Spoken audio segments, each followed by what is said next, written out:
recording this so I can put this on my YouTube channel.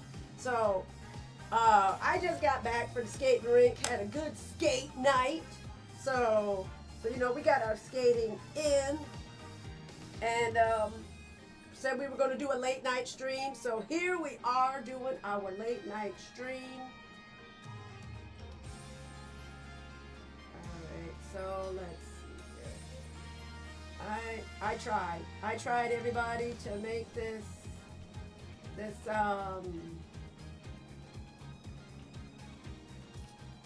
chat, oh excuse me, as best I could. Alright, so let me unplug my phone. This is the only way we're gonna do it. Unless we gotta do it this way. Alright, so let's get back in here. Let's jump right back on in. As another streamer would say, you know, go check out Be Fresh Games. He is awesome. And we are diving right on in. So let's go.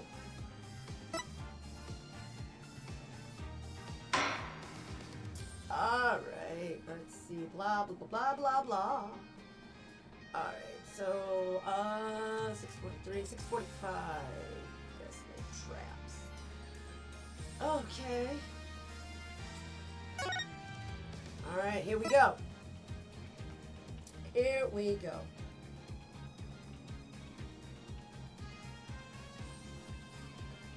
Now, we're not going to do a lot of reading. We're going to set the reading portions on auto so you can read it for yourselves and everything. So, but like I said, I will start reading, and then when I feel it gets too hard for my dyslexic butt, I will stop reading and put it on audio and put it on auto, and it'll gradually keep going all by itself. The only time it will need my help is presenting evidence and shouting, "Objection!" But until then, let us go. Let us jump right back on into this. Because I still got to figure out why Phoenix is so shady now. I must know. I have to know.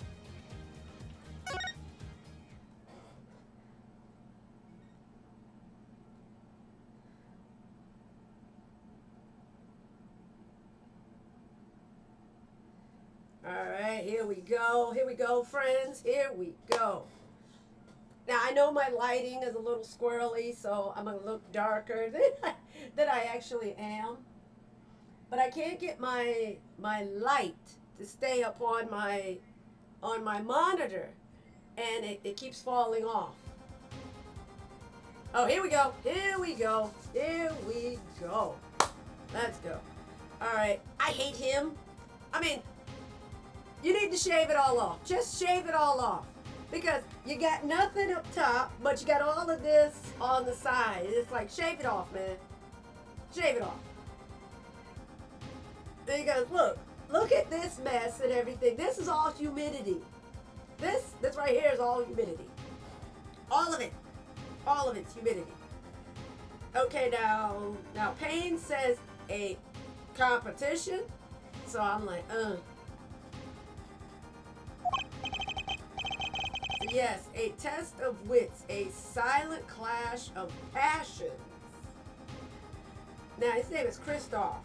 No confusion to Kristoff that's in Frozen with Anna and all of them. No relation.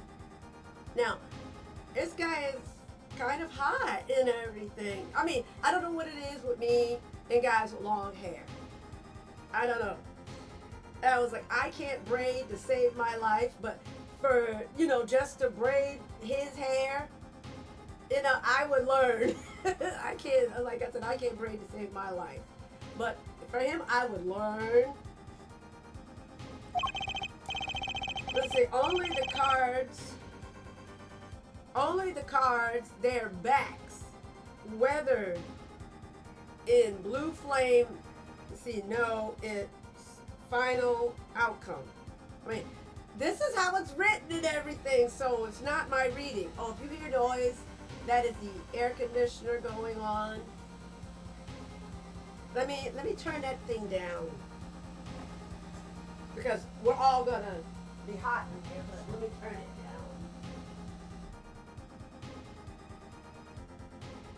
down. Let me turn it down. Because I'll end up turning it back up later on when I get ready to go to bed.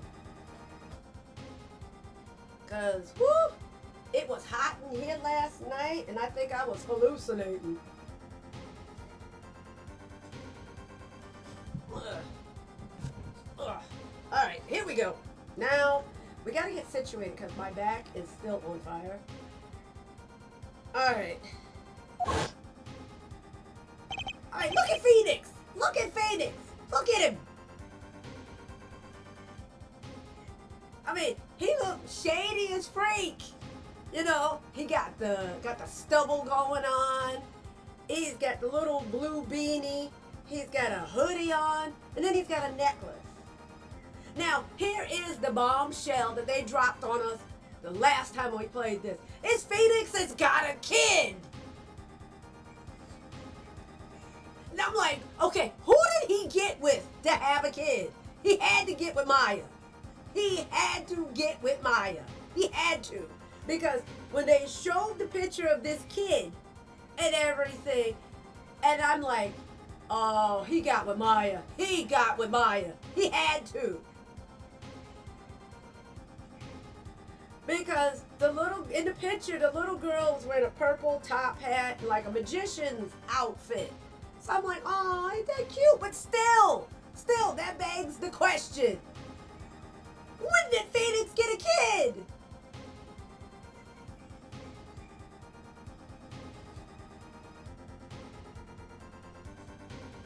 So that is what is bugging me. It's like, when did Phoenix get a kid?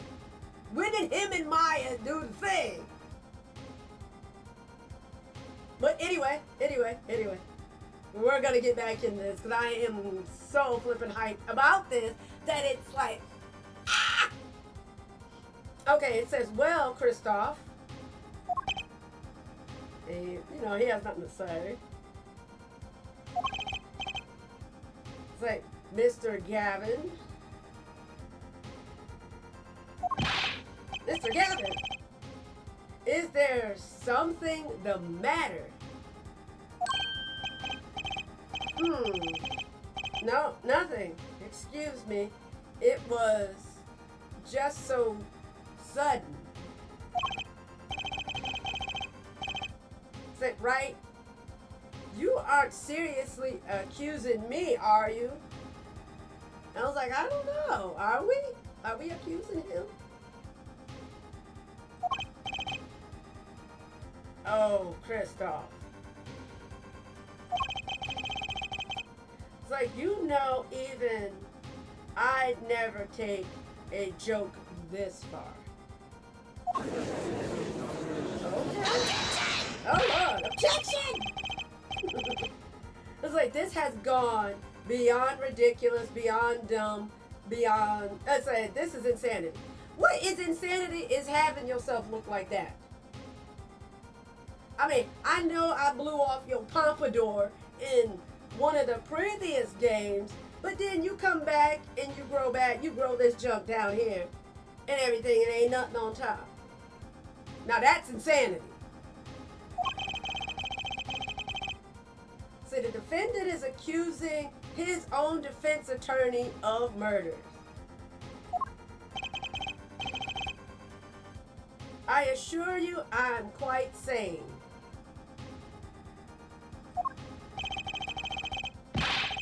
But what possible connection could Mr. Gavin have to the victim? That is a good darn question.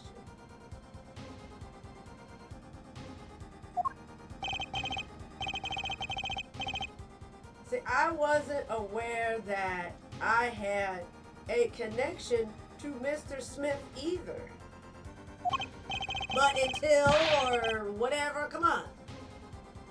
I mean, didn't Phoenix call Kristoff to defend him in the first place? You know, I mean, this is getting good, but it's also like, what the ham sandwich?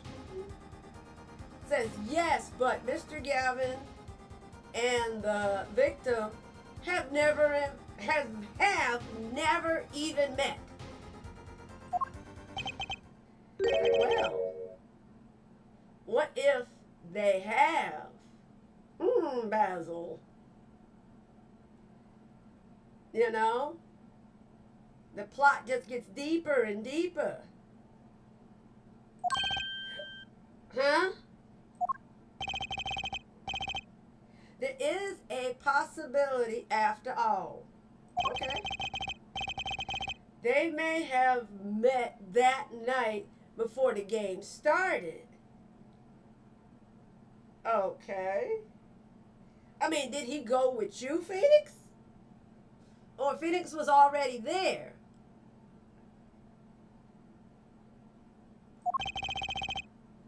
Yeah, what am I suggesting? You know, I'm clueless here, so you know, I'm like, all right, let's find out what's up.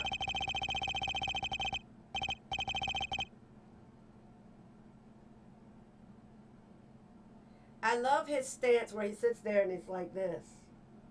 Now, me, if I do that and everything, it's usually one of these numbers, or it's like the three fingers when I do that. But Apollo says, is this the truth Mr. Wright was staying silent about? Well, only one thing to do.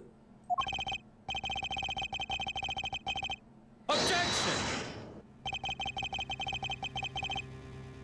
All right, the defense would like to request no such thing. Wait a minute. We want to know.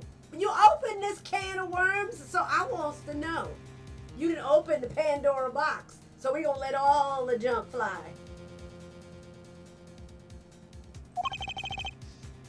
Mr. Gavin. Testimonies must relate to the case. Yeah, but why don't you want Phoenix to testify about this if you ain't got nothing to hide? You know? See, how could anything happening before that game of poker be related? You never know, but you won't let me find out.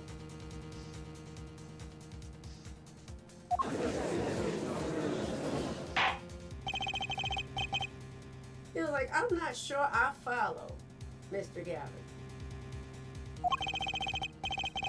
So as I explained before, the defense believes that Miss Orley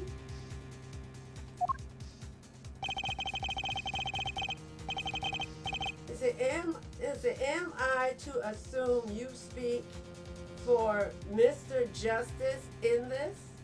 He is the defense, not you.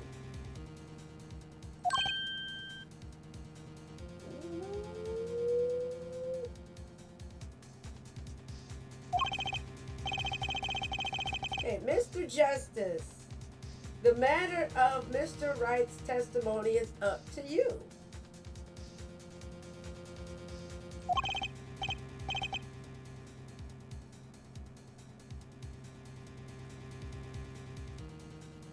It's like, oh, okay, gulp. Like he swallowed hard. All right, does the court, in your opinion, need to hear Mr. Wright's testimony? All right, so hang on. Let me check my lawyering notes here.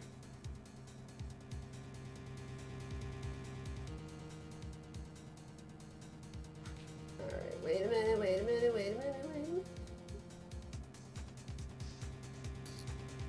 Da-da-da.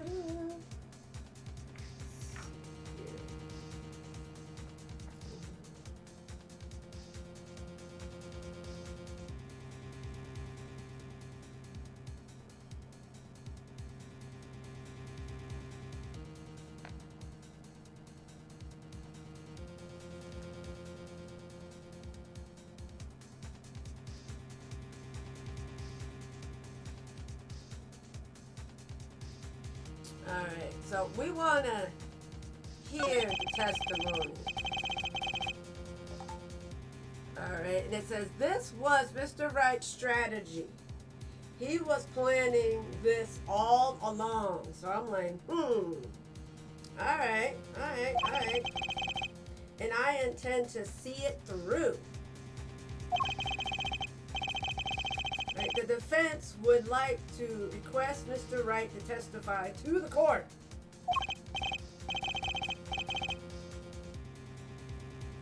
It to Mr. Justice. You would portray me, your teacher? Sorry, Mr. Gavin.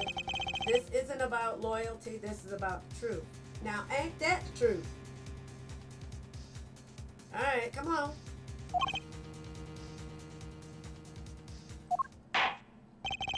You say very well that the defense. See, Mr. Wright will take the stand, please.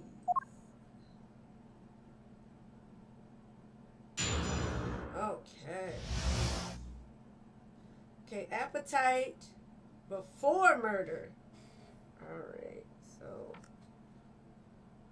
All right, hold on. I must have disheveled my lawyering notes because I think they're all out of order.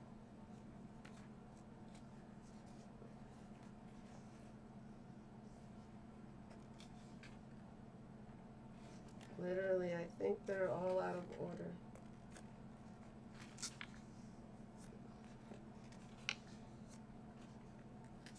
In order to be a good lawyer, you got to have your notes and everything together. So,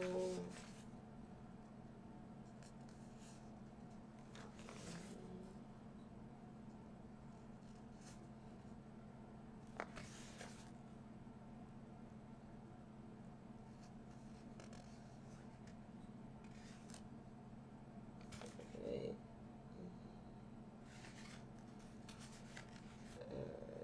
Wait a minute.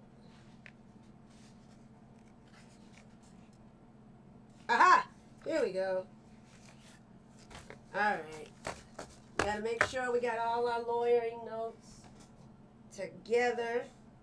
Now that we found what we need, alright, here we go. Let's do this. Even though I can't see a lot of what's going on with my glasses. I mean, I got far and nearsighted, so, I'm screwed regardless. Can't see things far away, can't see things close up. So I'm ruined. But testimony, let's hear it. See, this is from Phoenix. It says, that evening, Christoph and I had dinner. So we sat at the table in this photograph. All right, so y'all sat here at this table before this guy got there. Okay. Let's see. Shady Smith walked in 5 minutes after Christoph left. All right. Okay. So this mess that's on the table was from y'all.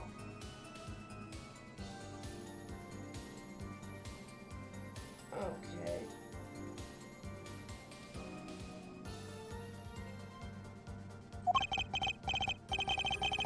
See, when the trap failed, Smith hit the waitress.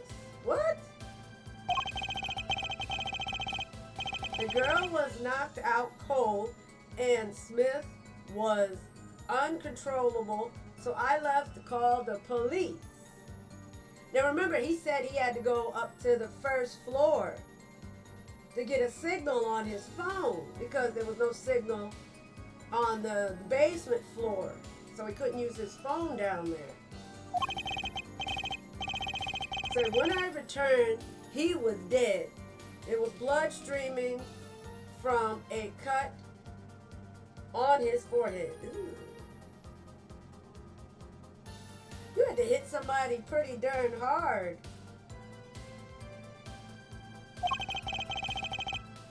But that was probably a heavy bottle, so blunt force trauma, I can understand. Ill cerebral edema, you know, a whole bunch of swelling was going on.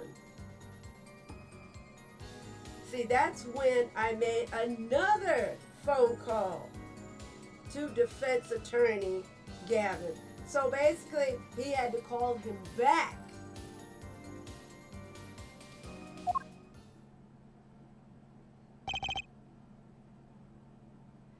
All right.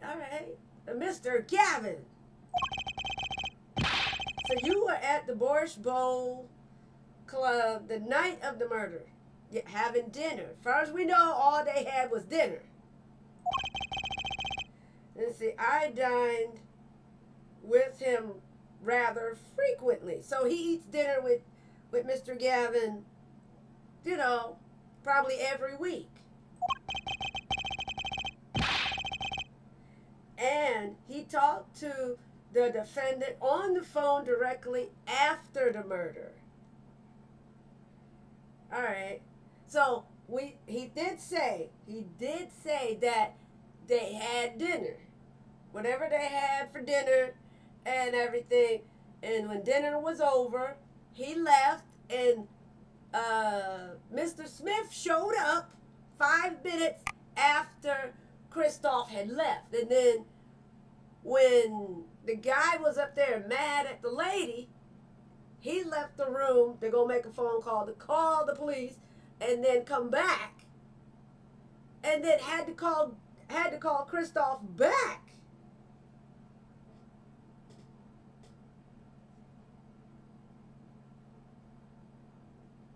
Oh, whatever. I will delete that in a minute. So quite against my will, I had become involved in a murder. So unwillingly, he was put in this position. So I thought I might be in need of a lawyer, so I called him.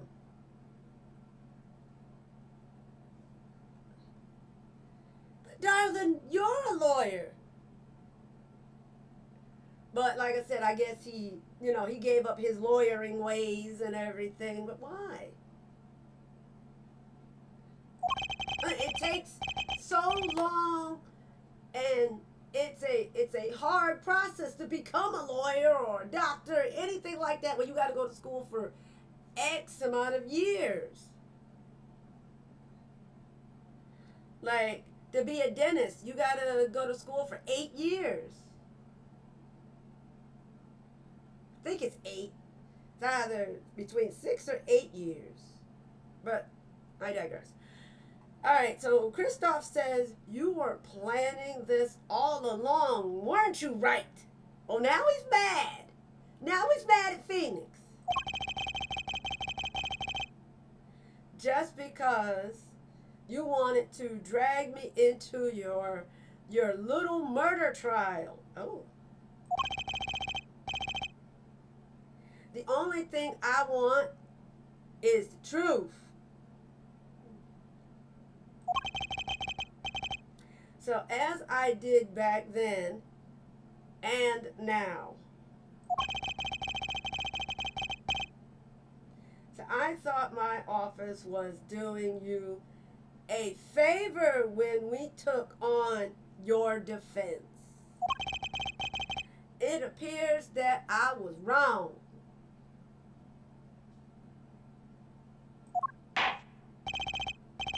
Say very well. The defense may cross-examine the witness. Justice.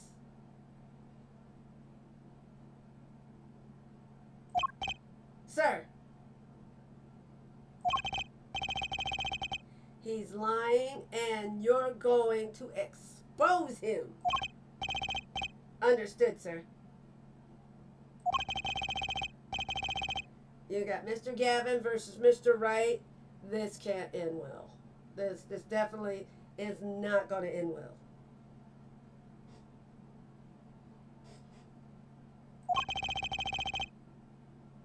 Why can't I have a normal trial? I don't know, honey.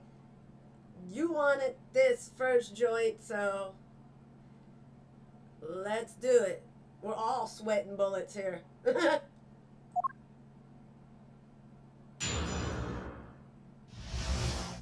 just can't get past Phoenix looking like this. I can't get past this. I mean, yes, he looks a lot older, but I mean, the scruff is in the, the beanie and the hoodie and everything is killing me. I'm like, I just can't get over that. This is what's killing me. But, we're good. We are good.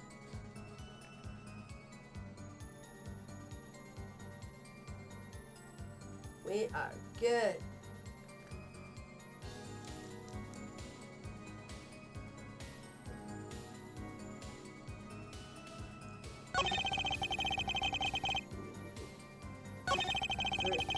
Okay.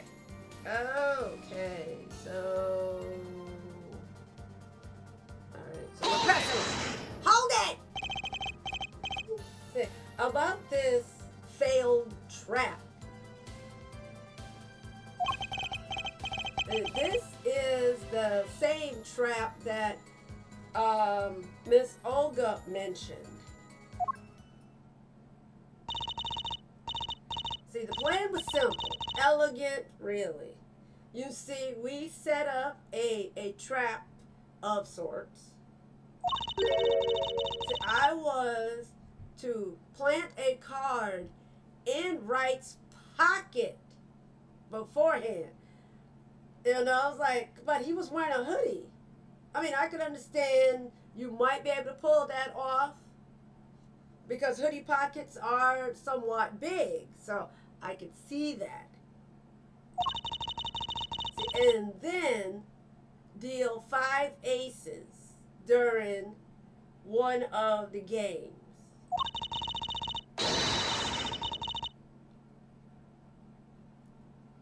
All right, so when their hands were revealed, Smith would call him out and search Wright.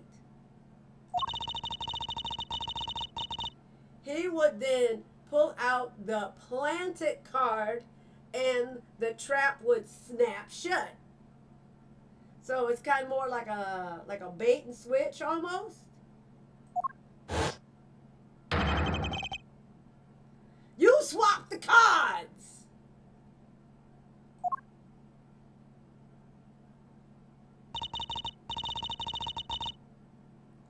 And just like that, the legend would be dashed to pieces.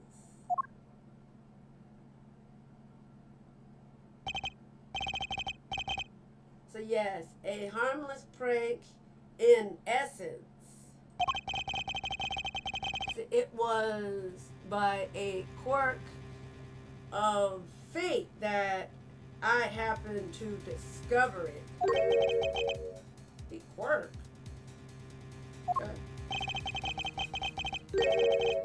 I happened to put my hand in my pocket and found the card. Alright, so girlfriend slipped it in there, but for some reason, Phoenix put his hands in his pockets, probably because they was probably cold. Could look like that room is very cold. So he probably put his hands in his pocket because his hands was cold. And then was like, wait a minute, what is this? And found the card and was like, uh-huh. Alright, so now we know. So, alright, said the card she planted. Yes. But I snuck a peek at it and found it was the 5 of hearts. So I had a feeling something might happen, so I disposed of the card before the game. Alright, so he probably threw it on the floor or did did something to it. Because remember, there was a bunch of cards on the floor. So he probably like, took it out, tossed it on the floor. See, there was the empty bottle of grape juice I had been drinking right beside me. Oh, so he was the one drinking the grape juice. So I threw the card inside the bottle. But how? Never mind. We are going to find out. Let's just put it that way. We're going to find out. See, an empty bottle of grape juice. The murder weapons! Like I said, I got a bottle of wine that's huge. The bottle of wine that I have is about that big. And it's like, that's a heavy bottle. So yes, I rolled it up and shoved it in. The colored glass makes it hard to see. A battle of wits between the deceiver and the would-be deceived. See, that sounds like a terrific drama. And I was like, yes. It could be like a soap opera.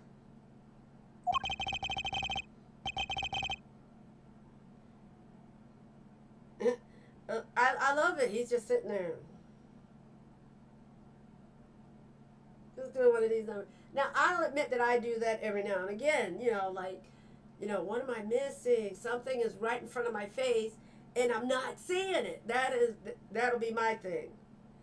So, Apollo says, a card inside the murder weapon. That's strange. See, did the police miss it in their investigation? Maybe. See, I'll take a look.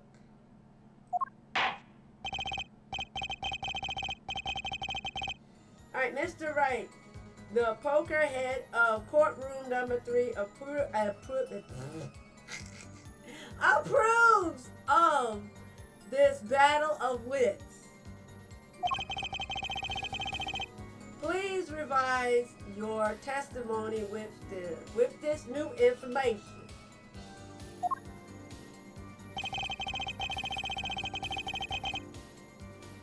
Alrighty. Okay, let's check our lawyering notes.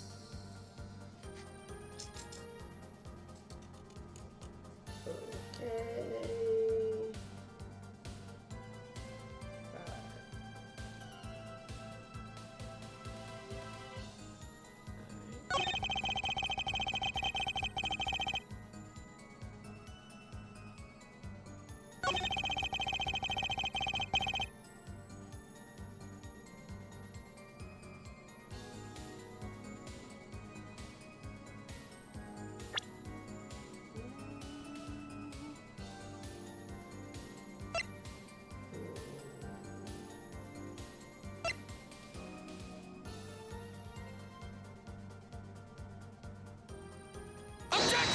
Objection! Say, Mr. Wright, if I may. Yes. Say, take a look at this photograph of the crime scene. Yeah, you can't see it. You cannot see it. You see the victim here. He's wearing a hat. Yes, he's wearing a hat. See, I wouldn't think you could see blood on his forehead. Good point.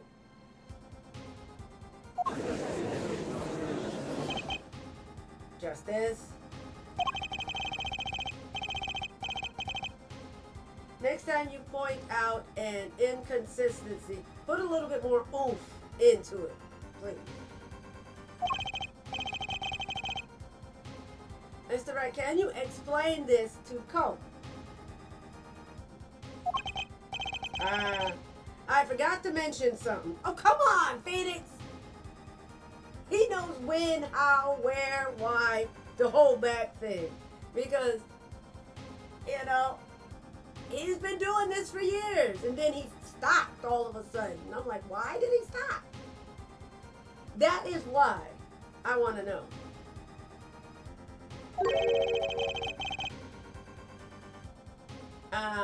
Because he was the one who put the hat on the head. So when he came back, you know, he was sitting there and didn't have his hat on, so he put his hat back on. Okay. You know, we're like, all right, but still, why?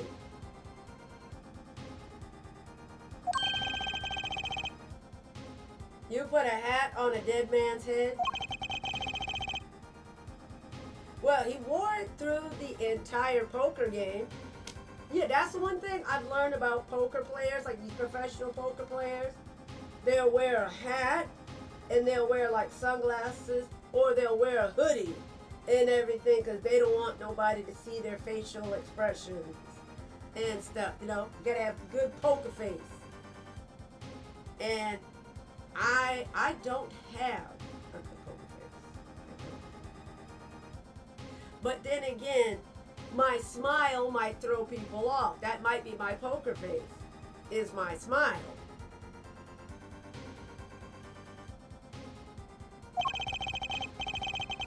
So after calling the police, when I returned to the scene, his head was in full view.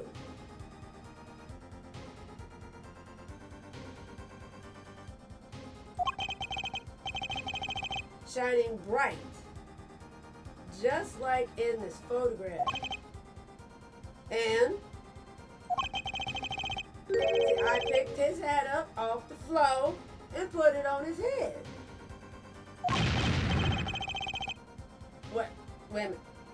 Why would you do a thing like that? I'm asking that question. It was like, why would he do that? I mean, if the man's hat is already off, leave it off. You know, you're going to pick it up and you're going to put it back on the man.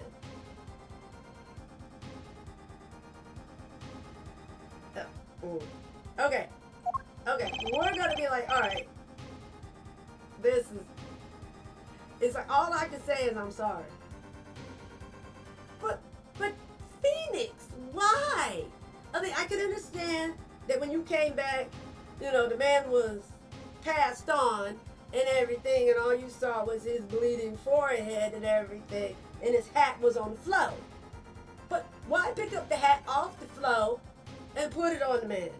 Isn't that messing up the crime scene? You know, stuff is no longer where it should be, or where everything, you know, leave it where it lies or whatever. That's what they tell you. I've had, 3 car accidents? 2 accidents, actually. And everything, and I didn't know you were supposed to move. I didn't know that you weren't supposed to move. Because the policeman needs to see, you know, who's at fault here and everything, and I didn't know you weren't supposed to move. So when he came up to me and this other girl and everything, he said, where did the accident happen? And we pointed it happened out on the road. And he was like, well, and he looked at both of us like, ladies, you weren't supposed to move. It was good that you called, but y'all weren't supposed to move from where you were. And it was like, oh, okay, we didn't know this. Said, but that's the only thing I touched at crime scene. Was he picked the guy's hat up off the floor. So Miss Oily didn't see it. So it being the victim or what, his head, literally, it's like, I may be reading it slow, but this is how it's written. So don't judge me. I'm dyslexic. Don't judge me.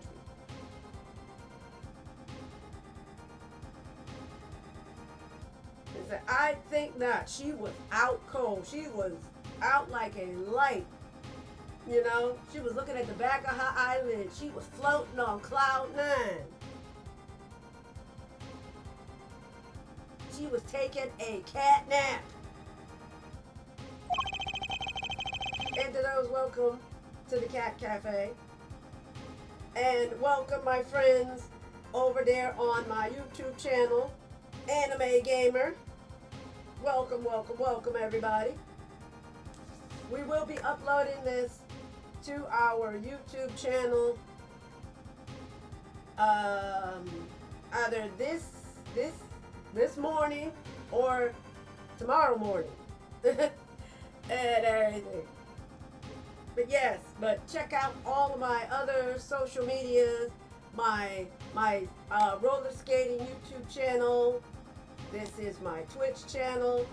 Then I have my Instagram and my Twitter accounts up there. I will figure out how to put it all in the description. But let us jump back in. See, I believe I was the only one who witnessed his head. And here we go again.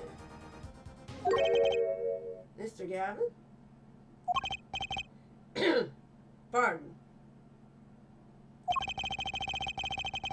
It just seems that our client is determined to lie his way through this case. Hey, Phoenix knows how to. I mean, he's...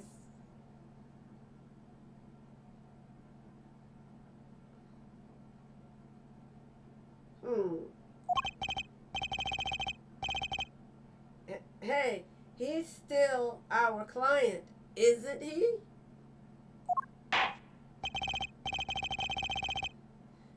In any case, please continue with cross-examination. See, I'm afraid decisive contradictions call for decisive evidence. Oh. Say, push him harder, Justice. Break him.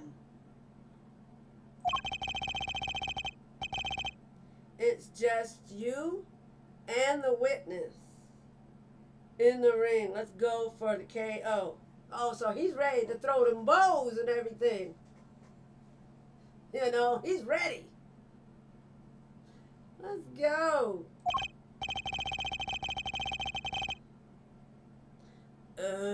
Why do I get the feeling we're not on our client's side anymore?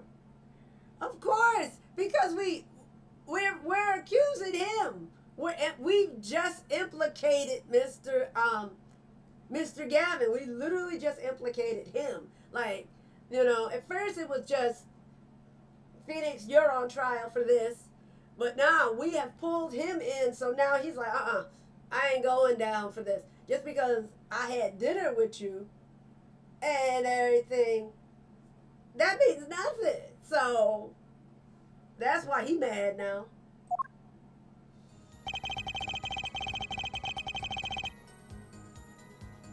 That is why he mad.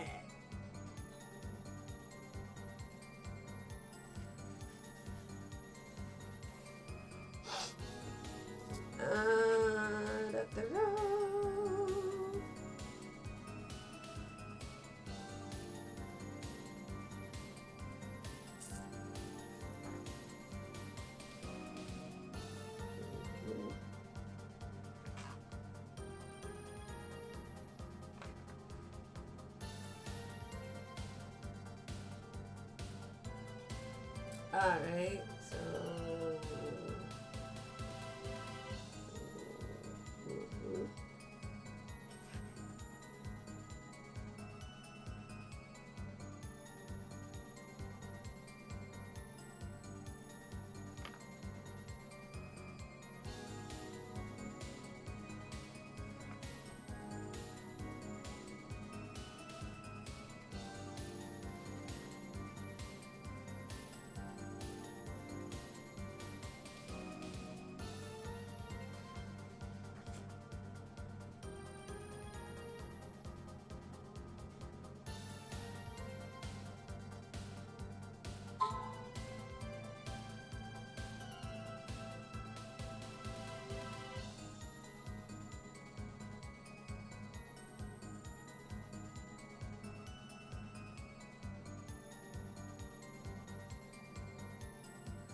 Alright, hang on. I'm checking my lawyering notes here.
Alright, here we go. 5 minutes.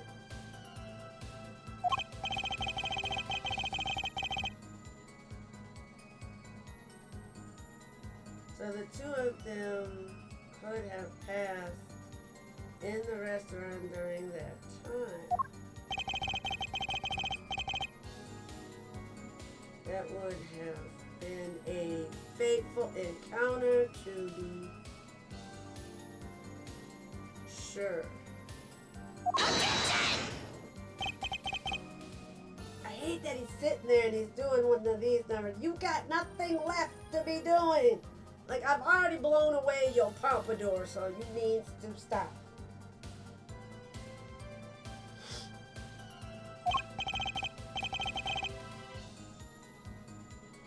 Oh, Mr. Wright, what was it you said?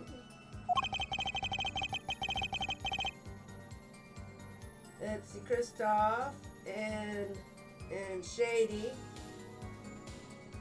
may have met. I believe I did say that. So here I was worried. So here I was all nervous about this meeting. And now we hear they just passed in the hall?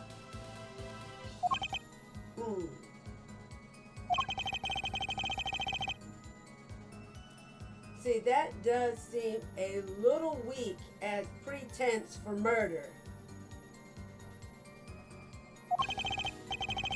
Oh, it would be if that were all that really happened. Come on, Mr. Wright, what are you hiding this time?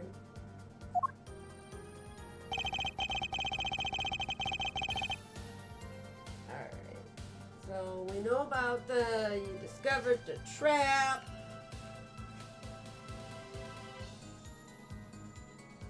Alright. And dispose of the card in the bottle.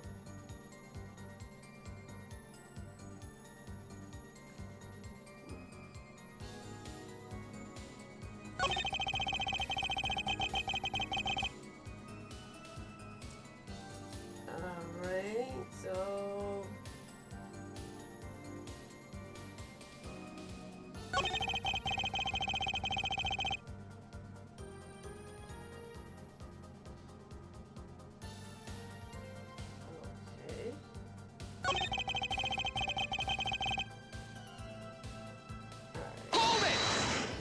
you know, I'm curious now. Could you explain why you called Mr. Gavin? Yeah, that's what we want to know. Why? I obviously gotten involved in a rather sticky affair. And I figured Christoph's law office would give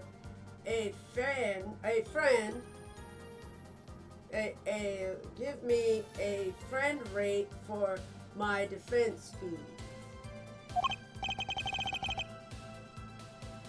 He said, glad to hear you intend to pay.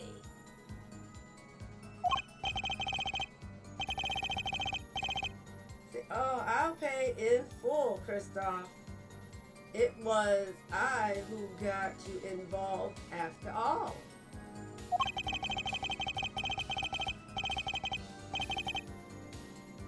You may find the price of your defense quite high, my good friend, quite high. We don't know what Phoenix is talking about. I mean, he's going off on tangents. He's going off on more tangents than I am. Justice, you know what you have to do. He's like, expose him now! Alright, so...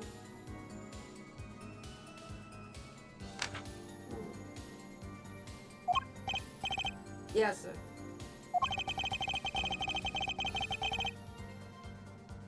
Okay, I have to think.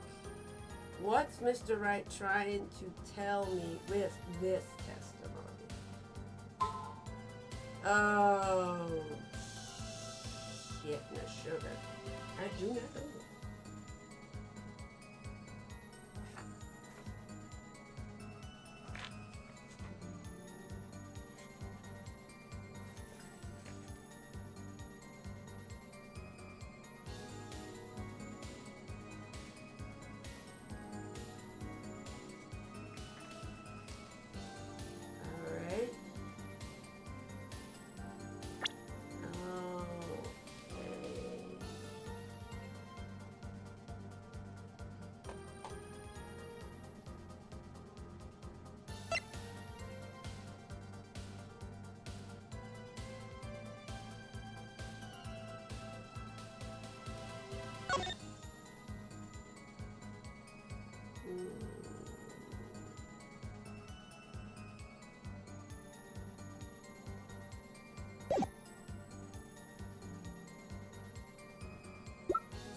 I don't know.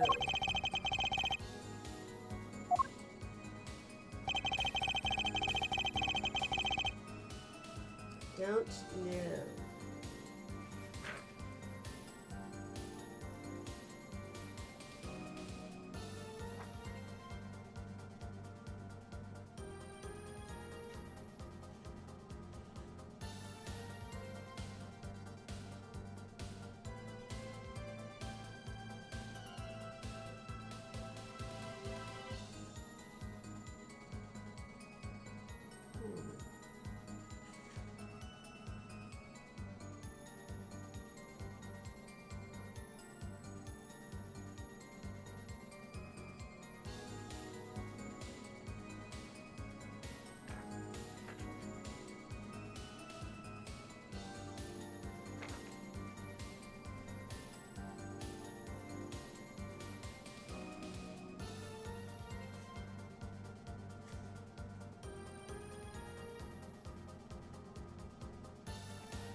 Hold on, hold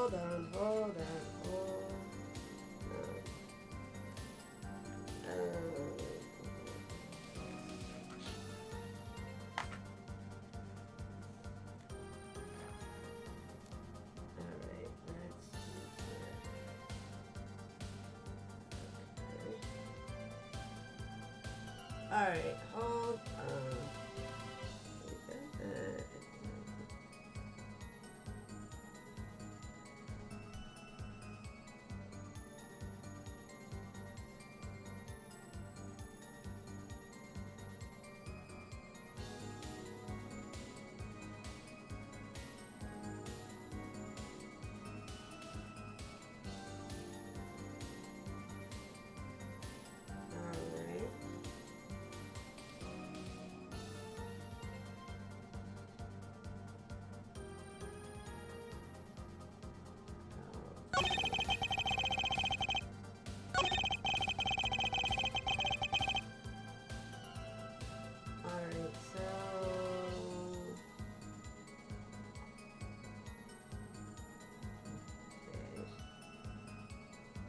Alright, we got it now. We got it now. We're getting it. We're getting it.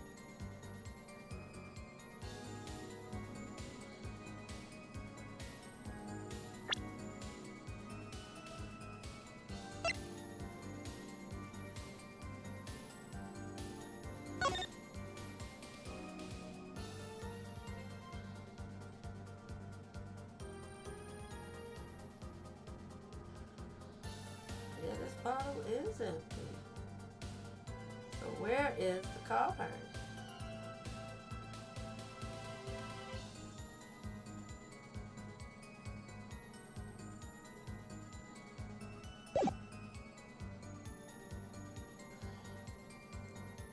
Objection!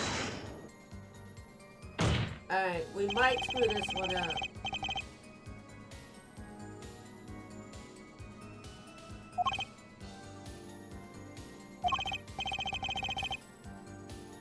Yeah, we're screwing this one up.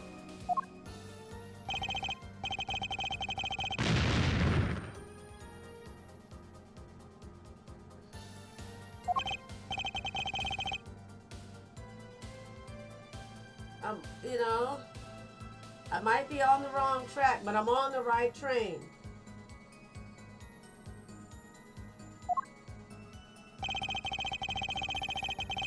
I might be on the wrong track, but I'm on the right train.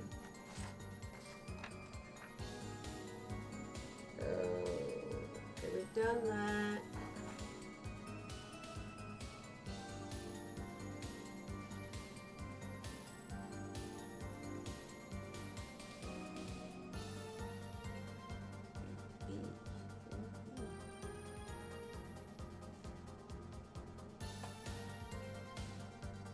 I did that.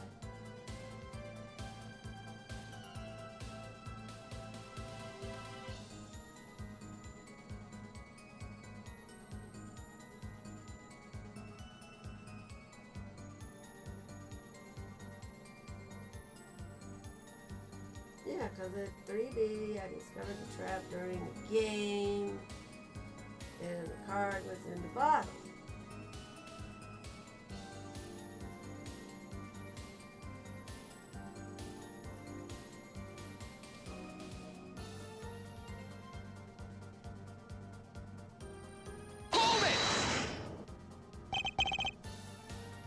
Alright, so maybe we did this backwards.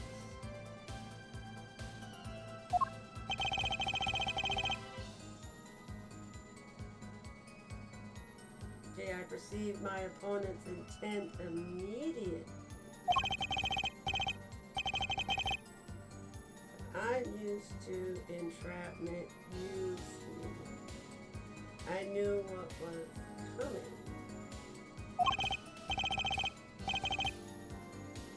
You struck first. I like that. See, I know every trick in the book and they don't work on me.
there's nothing in the bottle.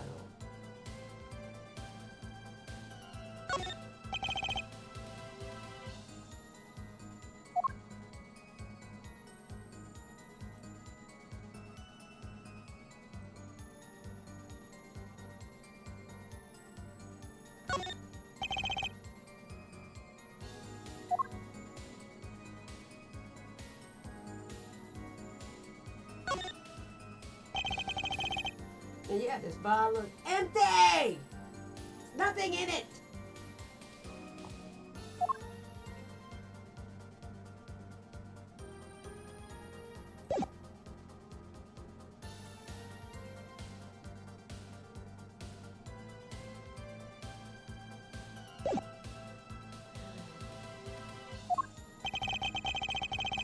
Okay.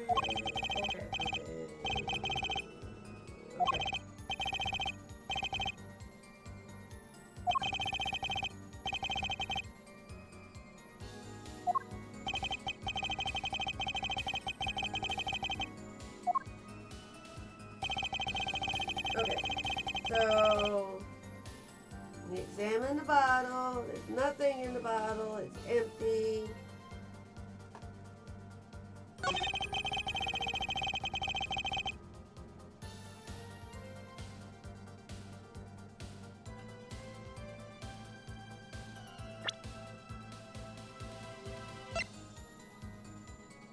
Objection! All right, come on. All right, so I did that backwards, so that's on me.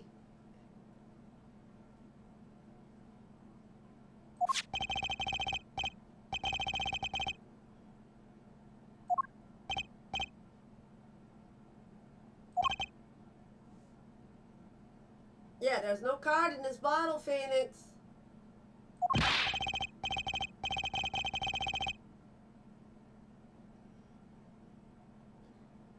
You know, like, okay. It's like I can't say that I know what happened to the card. I did put it in that bottle, however. That's like me saying that, you know, I did have my car keys, but I left them in the car when I locked the door, which is true because that's what happened to me tonight. I locked the keys in the car. So perhaps a fifth person came and took it out. So, oh, and a sixth person could have helped. A sixth person. Mr. Gavin, Mr. Wright is your client. Yeah, but, you know, Mr. Gavin now, he's like, I ain't having none of this. My apologies, Your Honor. See, I won't have you disparaging our investigation either. Anybody asked you?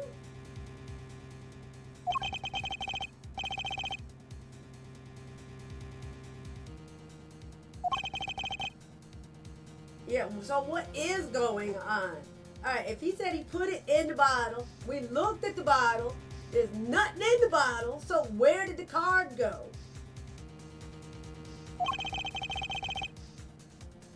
Is Mr. Wright hoodwinking us all again? I love that word, hoodwinking. Or did the card just disappear? Well, the cards don't just disappear. Let's just put it that way. Cards don't just disappear. But we gonna get to the bottom of it. We looking.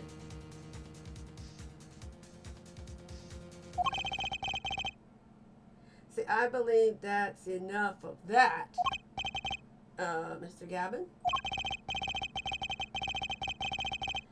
See, this witness testimony is more like a travesty. It's riddled with lies. See, I'm beginning to see how you... Oh, he lost his badge. So he was disbarred?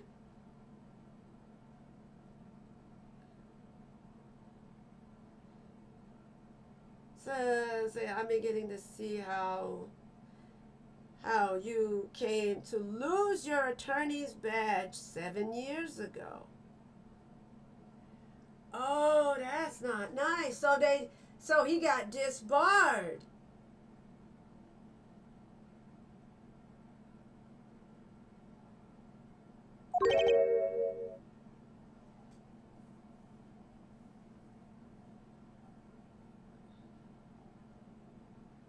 Well,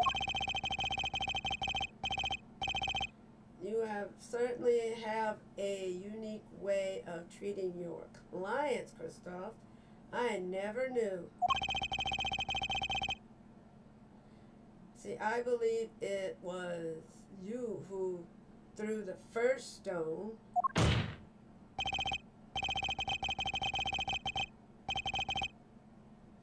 See, Mr. Wright, so if you intend to ever tell the truth about this case, it's now or never.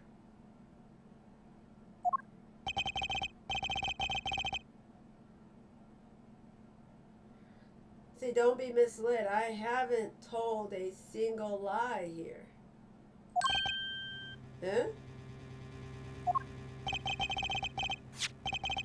It's like when I noticed the trap, I put the card in the bottle to dispose of it. And when I put the hat on the victim's head, let's just say I had a reason for doing that as well. Oh, come on, Phoenix! A reason? Better be a good damn reason. The reason, that reason is right here. Your cell phone, which he needs to upgrade, by the way, because that phone looks like the phone that I had when I first got a phone when I was like 16, 17 years old.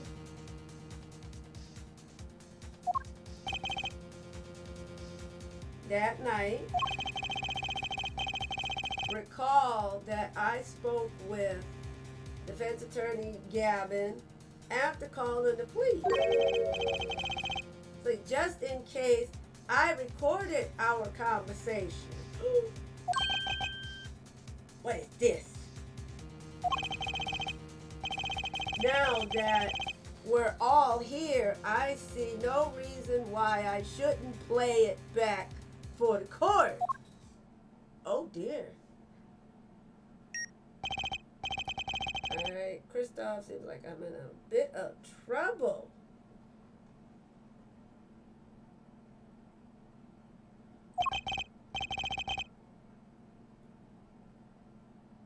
What's this? Game not going well? Something like that. That gentleman who challenged you, he turned out to be good. He turned out to be dead. Someone hit him hard.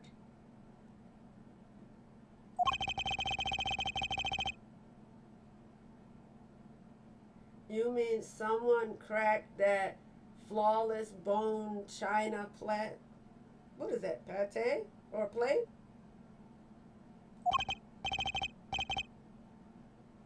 It wasn't you, was it? Me? Please.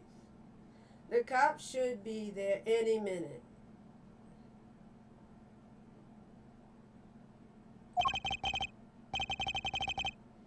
See, I'm in your hands should it come down to that.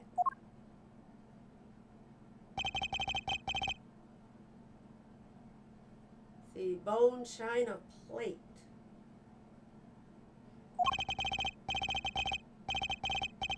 See, a kind of porcelain, very smooth and shiny, and not a plate. It's a palette?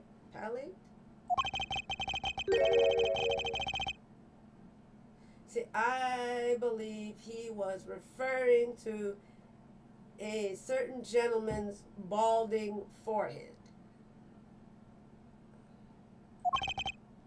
Hmm.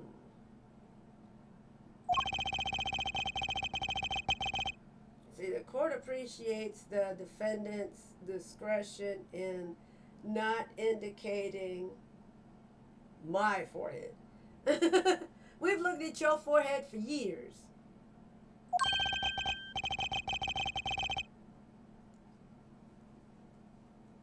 I'm gonna say, wait a second, something's not right about that phone call. Like, he knew Phoenix, like I said, they had dinner together and everything, and he saw the dude that challenged Phoenix. So, there's a definite flaw in the slaw here.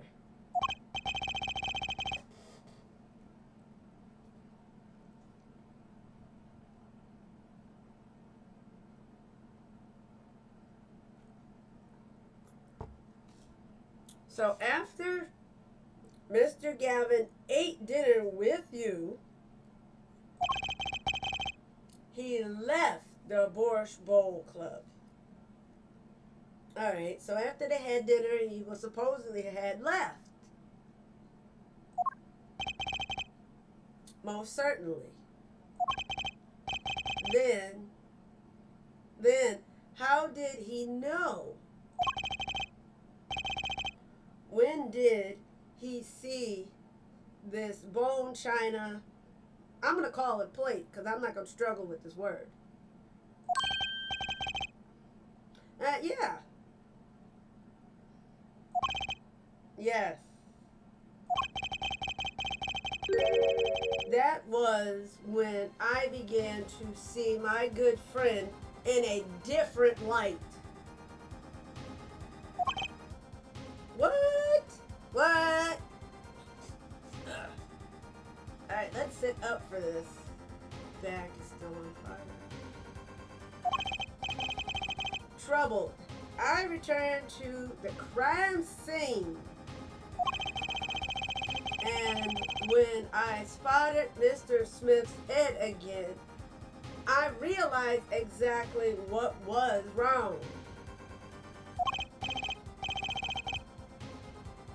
Well, Mr. Gavin, the stage had been set. Perhaps you would like to explain to the court exactly how did you come by your privileged knowledge of the victim's head? Yeah, like I said, if he left, how do you know about this dude's head? If you left. After you had dinner, you shook hands, said bye, see you next week or whichever. Come on. I smell a big fat rat.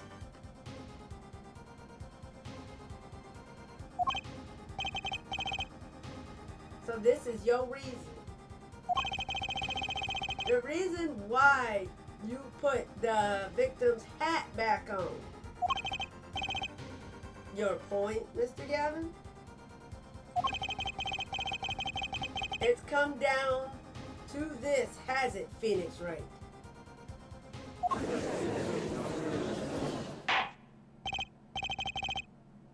Order, I will have order. Mr. Paynes!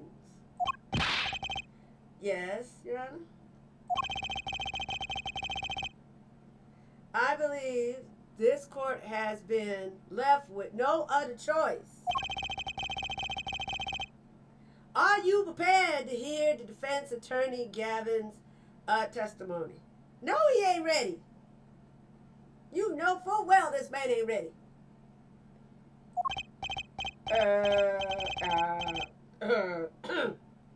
Well, as a prosecutor,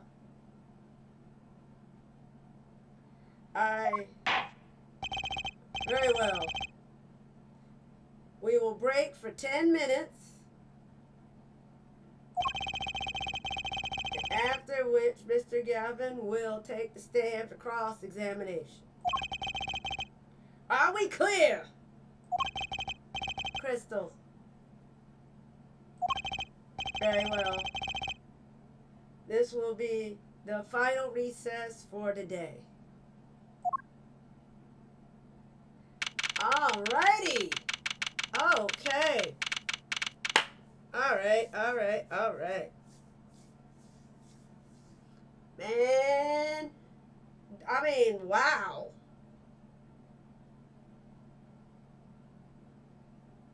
I mean, I got no word. I mean, there's a lot I want to say, but it's like, what in the world?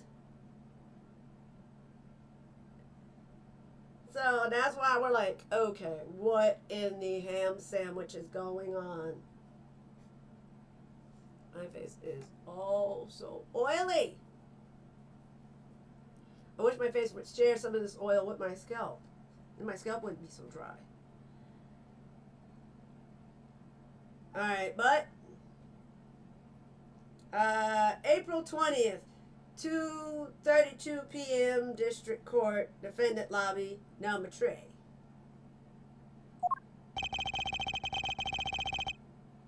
Okay, so Mr. Gavin and Mr. Wright are both in the judge's chambers.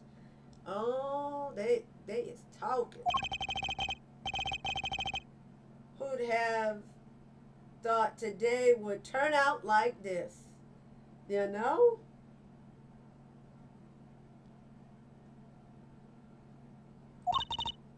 See, may I? Huh? Now this is the chick wearing the top hat in the magician's outfit. This is Phoenix's kid. Now look, if you look at her face, she looks like Maya. Huh? What? Hello, sir. Please pick a card. Okay. What's this all about?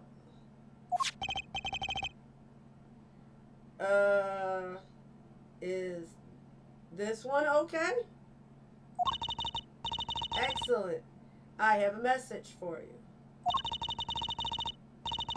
The last hand is about to be played. Let's see. You'll need a trump card to make it. I don't want nothing that has Trump's name on it.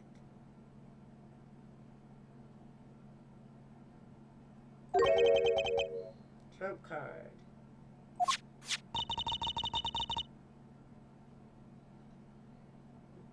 The card you have chosen is magical. Use it wisely, and the game is yours. That's all. Okay. See, an ace. See, where do I remember that card from?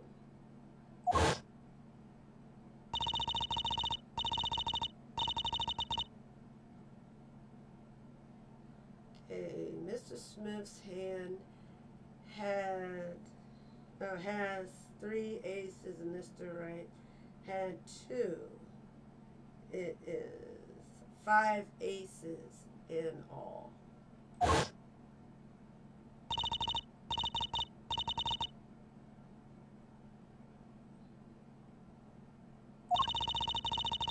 They were cheating.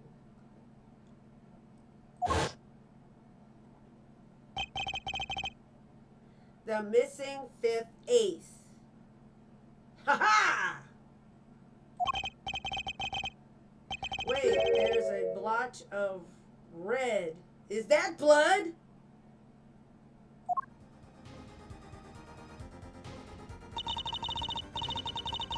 So you have your trump card. Now it's up to you to cut the deck and draw the truth.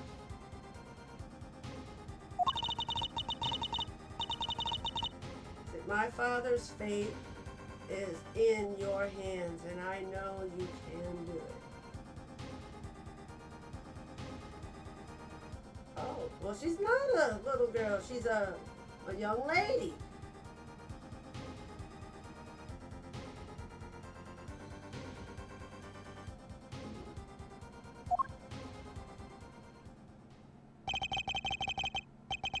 This blood-stained card is my trump card for finding the truth.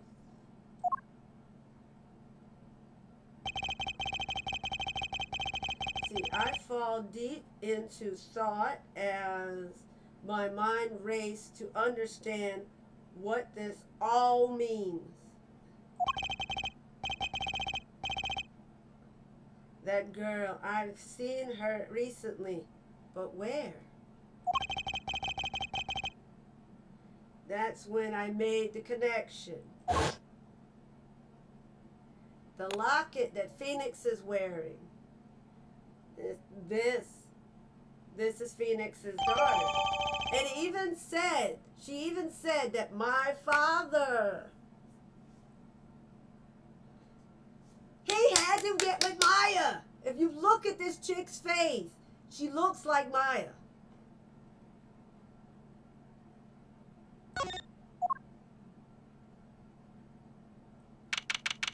All right. April 20th, 2:45. Let's go.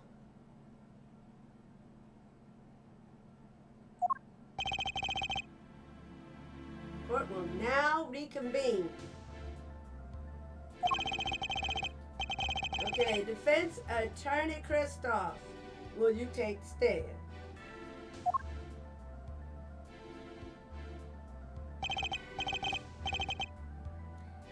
Now then, if you would, Mr. Payne, in the ass.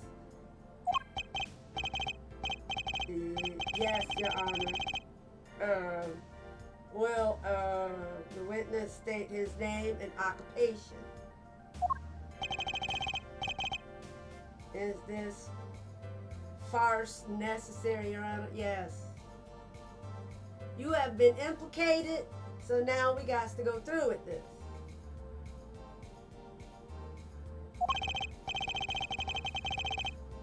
Yeah, you know, stranger things have gone on in this courtroom. Stranger Things. I still have never seen Stranger Things. And anything, no, I didn't, but I wanted to.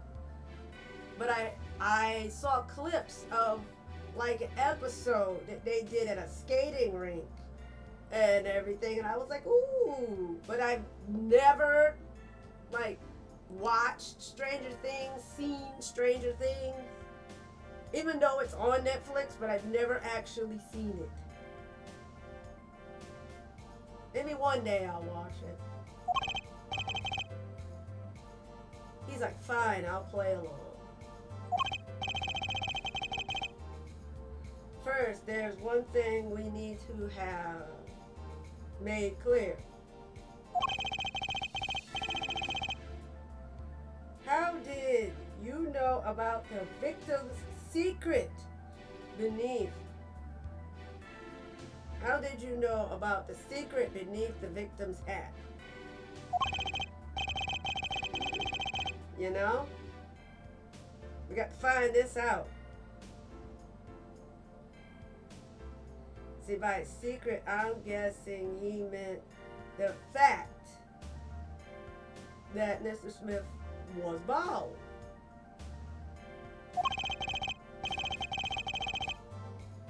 Forgive my curiosity, but what is it about this fellow's head?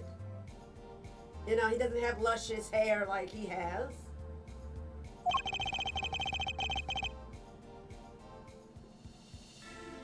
So Your Honor seems to have an inordinate interest in it. Objection! Objection! Yo, Phoenix! He yelled objection. He's right there and everything. Come on. But let's go, Phoenix. Maybe they'll give him back his stuff. See, I wouldn't call it inornate, Mr. Gavin.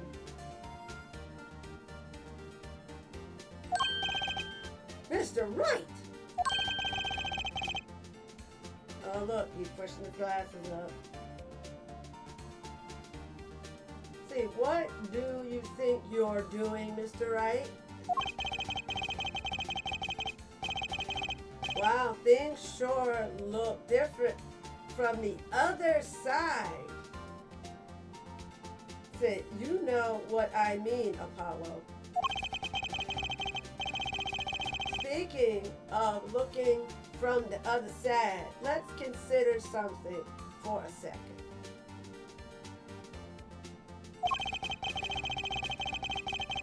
See, the victim wore that hat all night, never once taking it off, except for that one time.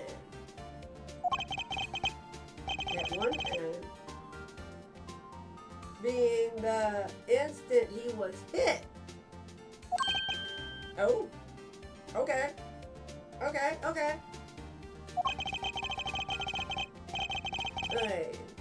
so when Mr. Wright returned from reporting the crime, the hat was on the floor. So Mr. Wright picked it up and placed it on the victim's head.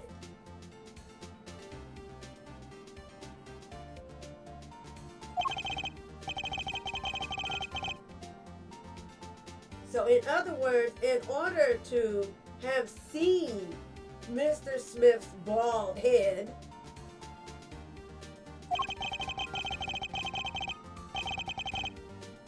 you would have had to have been there in the hideout at the time of the crime.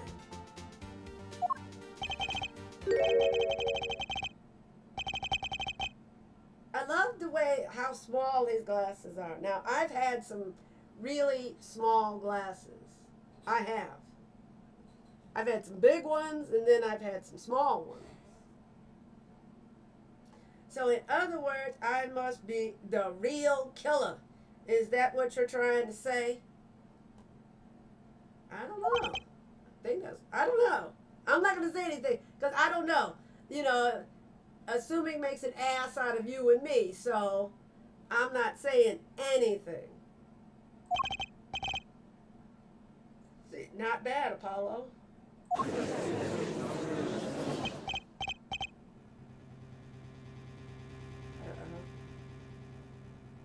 Do you think you might have like one of those grand freakouts after he's caught?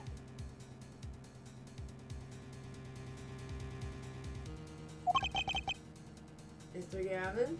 He might. Because he's pushing his glasses up again.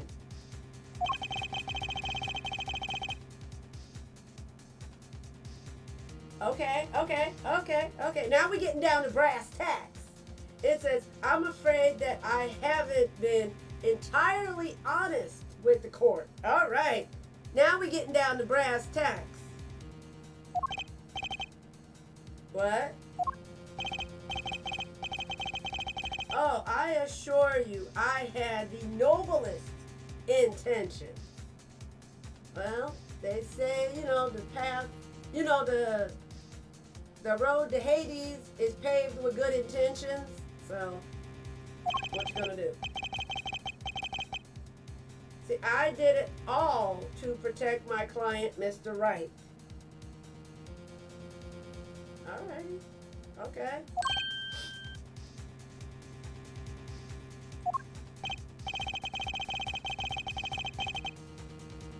And yet, I'm afraid in the current situation, I see little reason to hide anything.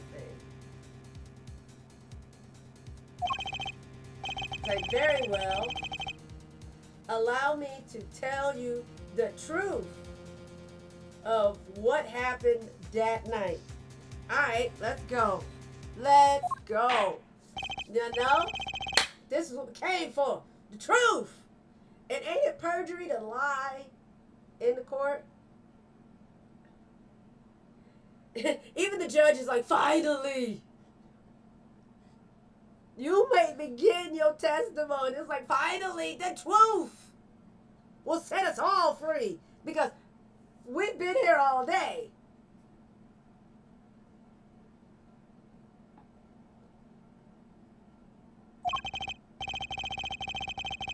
So tell us how you were involved in the events of that fateful night.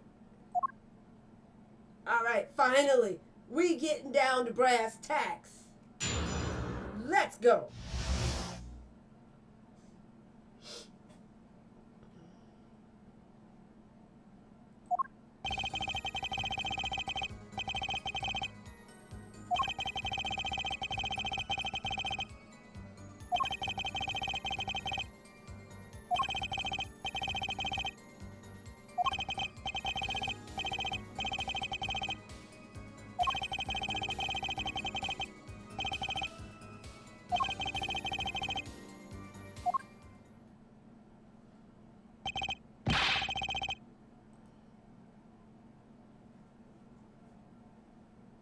But the question is, who did it?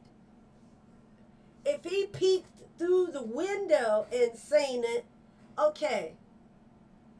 Phoenix was upstairs. Chick was still down. So who did it?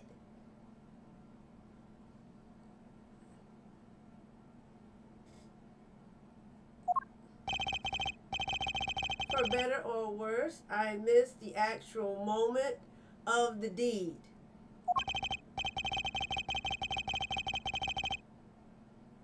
Mr. Gavin, may I remind you that you are on Mr. Wright's defense team. Your testimony is clearly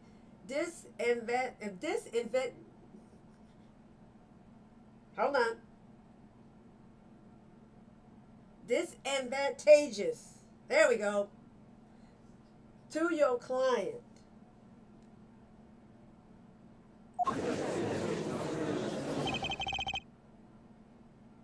So what else could I say? I'm standing on the witness stand after all. So you are, Mr. Gavin.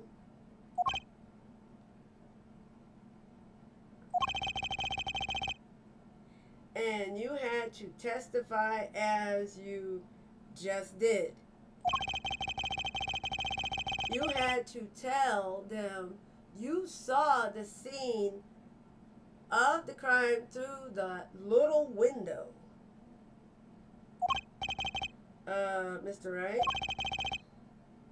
So you had to say that because that was the only probable window of opportunity. Right, Apollo? Oh.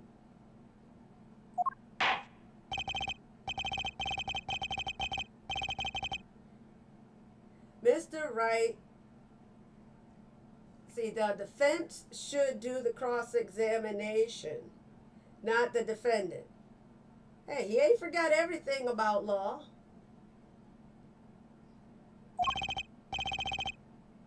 So, Mr. Justice, are you prepared? Yes, Your Honor. Can't believe I'm going up against Mr. Gavin. This trial is getting weirder and weirder.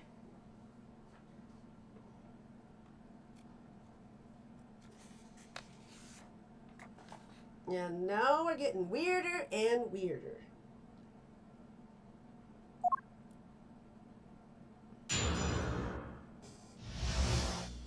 But all right, let's go. Let's do this. Let's do this. All right. Okay. All right.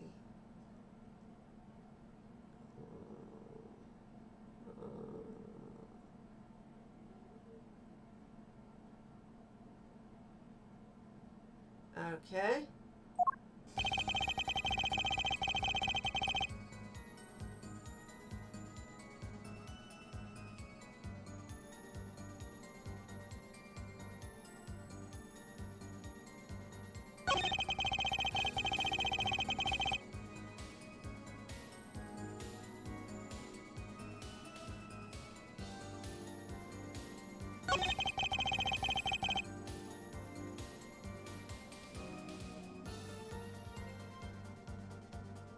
after the murder took place.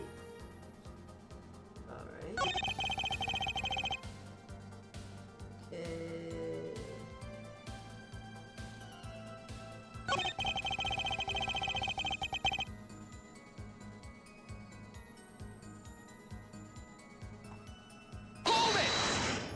Alright. See, those were the only three at the scene of the crime. Yes. As far as I saw, at least. So, we're back where we started. We're back to square one! The killer was the defendant, Phoenix Wright. Who else could it have been? Well, that's what we're trying to find out. Because Phoenix went to go make the phone call. The lady is still on the floor. The dude is dead. So there's got to be another person. Because Gavin is peeking through a window. He's outside. So he's peeping through a window. So he's not in the room per se. So there's got to be somebody else.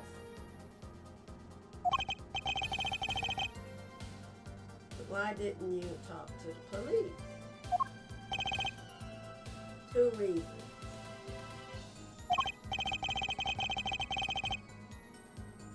Like, first, I didn't actually witness the very moment of the crime.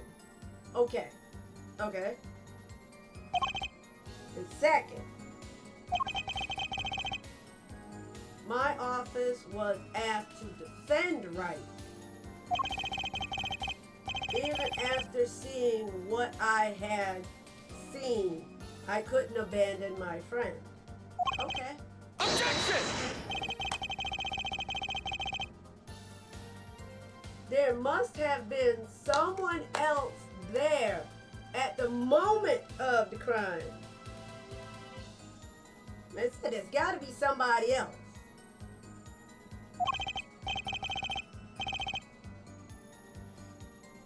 Justice, I just said I saw no one, not a soul. But that goes against what Mr. Wright said. Oh, I'm so sorry. So sorry. Okay, well, I'll be on it. Ah, yes, the mysterious 4th person. Yeah, because we only have 3 people. We need 1 more person.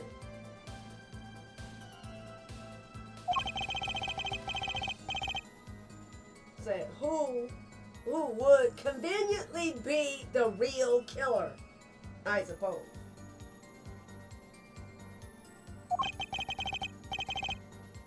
I'm glad to see we agree, Mr. Gavin. I mean, this is how Phoenix usually is, like right behind the defendant's desk. Get rid of the beanie and the hoodie and the jeans. Give him back his nice blue suit. And let's get on with it. Let me pose a question then. Tell me, what possible reason did the real killer have to swap cards in the victim's hand?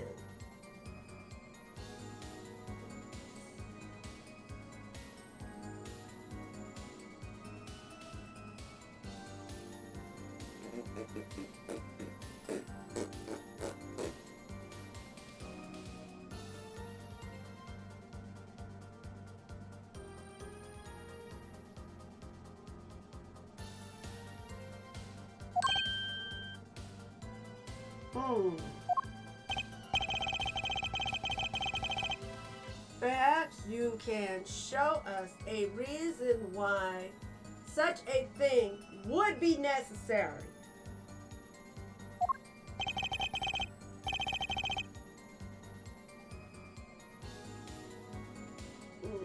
How can I show something I can't find myself? You know, I can't give you what I don't have, basically.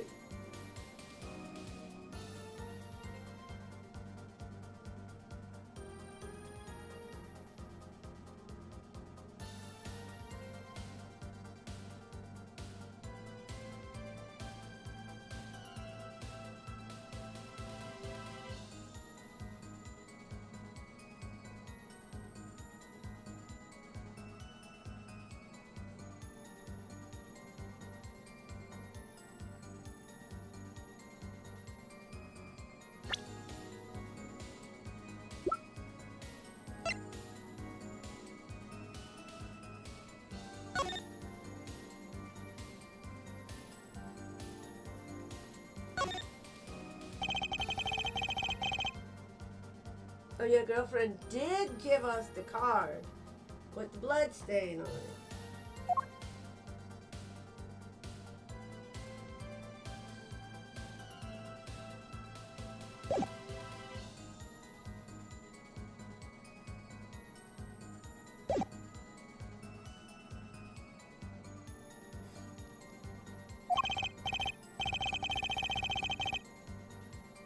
So remember, Apollo, the card that was swapped out was the fifth ace. The fifth ace, right. Well, Mr. Justice, the question of why the killer would swap out a card has been raised.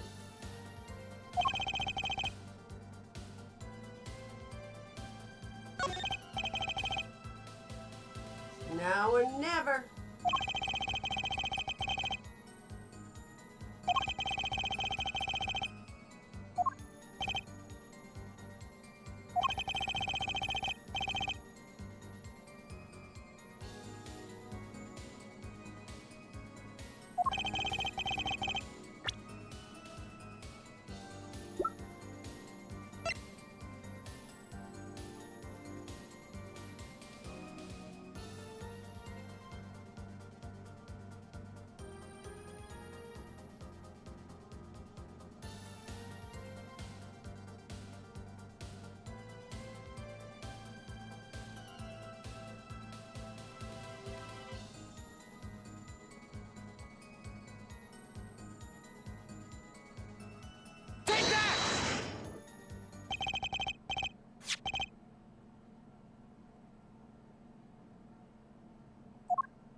We're beginning to freak out because his face is twitching.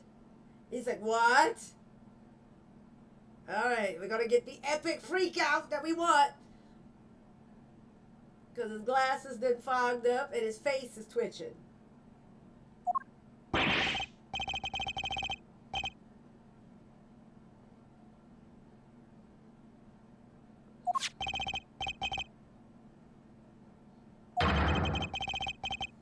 Yale.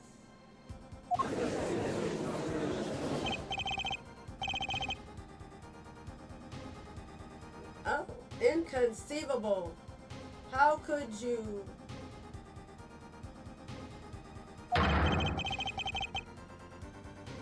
What are you doing with that card?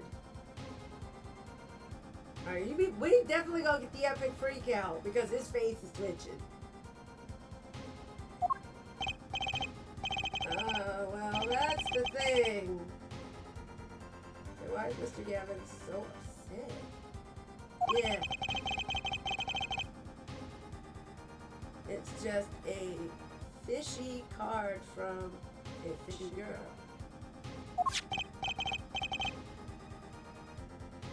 So, oh, the card. It's mine! That is, I picked it up at the Borscht Club that night after the murder occurred. I gave it to my daughter. The cards are her stock in trade after all. Objection! No. Impossible, unacceptable. His face is twitching and he is about to do the epic freak out. The court cannot or can't accept this evidence. It's a fraud. Fraud? So how can you be so sure? What?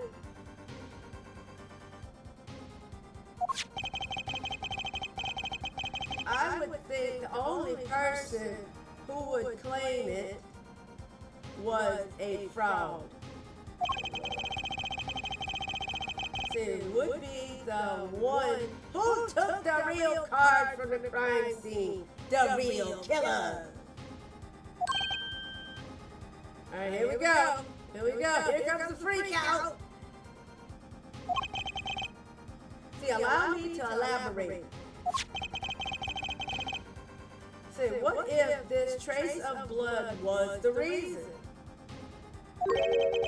The reason for the killer to take the card from the scene of the crime. Say, where are you going with this? So take another look at the photo and the victim's head.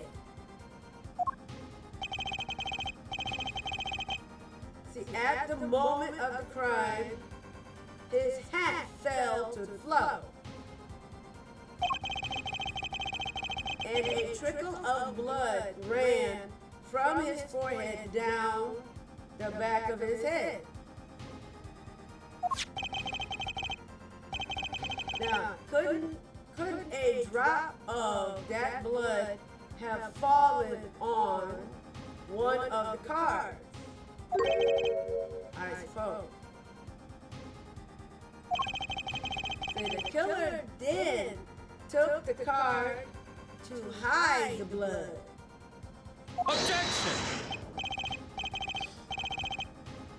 Regardless, this evidence is non-admissible. If it is, why are you freaking out? Oh.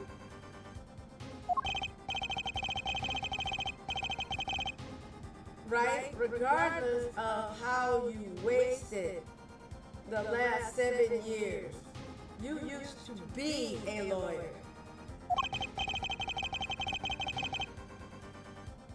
So you know what a serious crime it is to reveal or conceal evidence. Conceal evidence. Oh, we can discuss the finer points of our legal system later. What's important now is that I answered your question.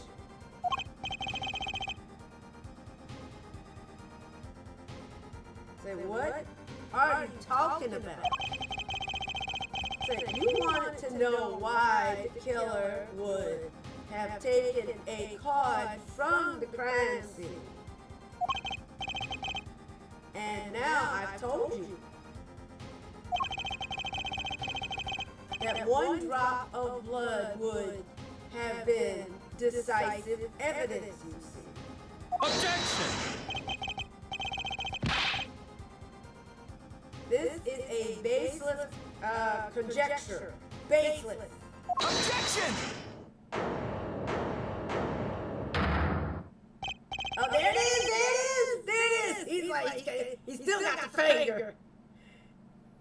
Say, oh, I assure you, it's quite based. There it is. There's the old Phoenix right there. Objection. He's got the finger pointed at everything. Yes. Give this man back his badge.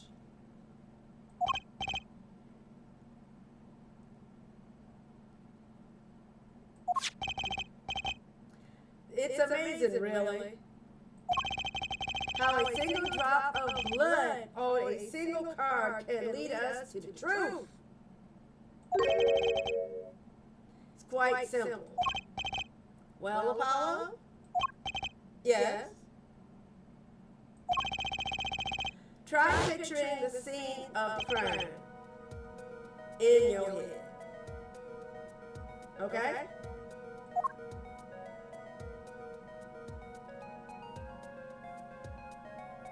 Yo, they got the ill 3D.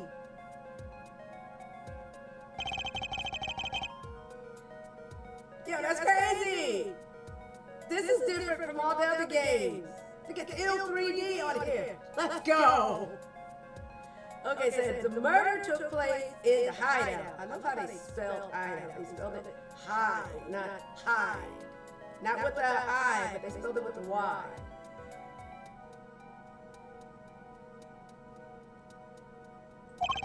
Okay, the body of the luckless victim was found at the poker table. And before the killer swapped a card out,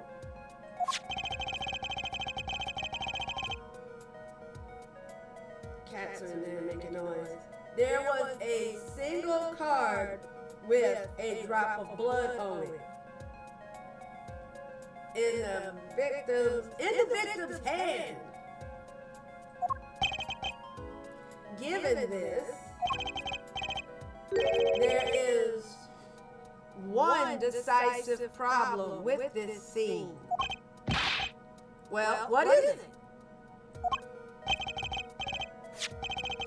So let's keep it simple, shall we? Given that there was a drop of blood on the card. So whose position in this diagram doesn't fit? The victim, the killer, or the witness, or the second witness?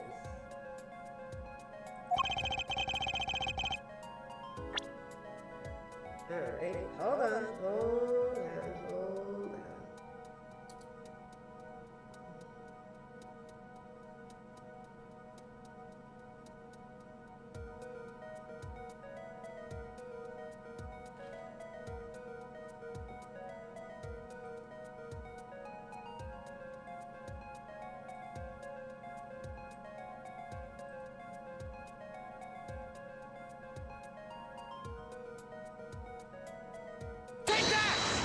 All right, take that! In the victim's position, that's the problem. And see, I don't follow your logic here, Mr. Justice.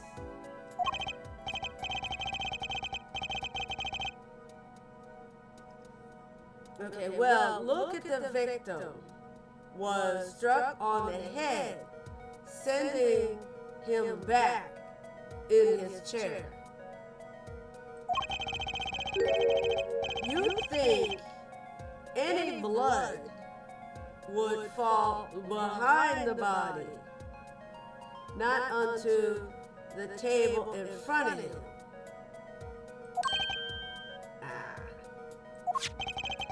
So take a look at the photo again. So if he bled in this position,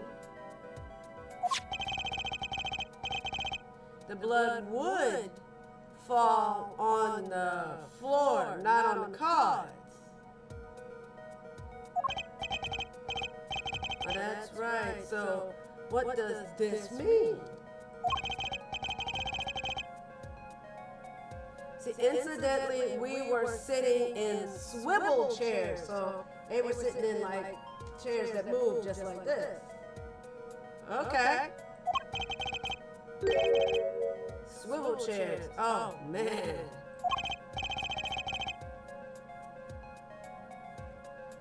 All right, so let's try turning the chair around.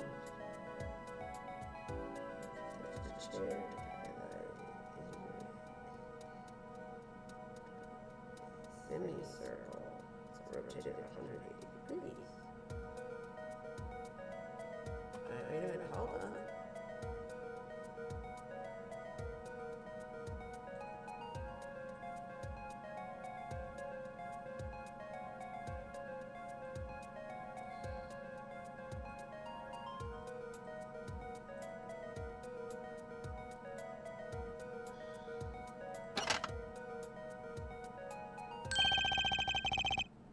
Ah, the chair was facing the other way. Okay. So it would have to be.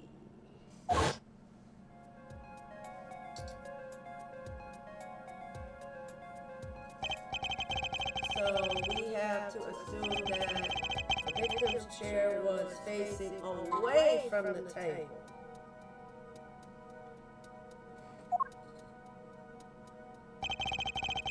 So when Mr. Ed returned from informing the police which way was the chair facing, when I came back to the room, the body was facing as seen in the photo.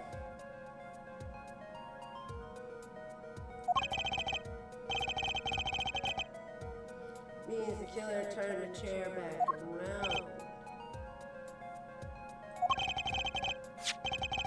Let's take the next step. Look at the diagram once more. We know now that the victim was facing away from the table at the time of the murder. But this creates another significant contradiction. Again. Hang on, we're getting to the good part. Hang on. Let's test your reasoning skills again, shall we? Apollo. See, those occasion on this diagram contradicts our new understanding of the crime. See, the victim, the killers, the witness, or the second witness, whose location creates a contradiction.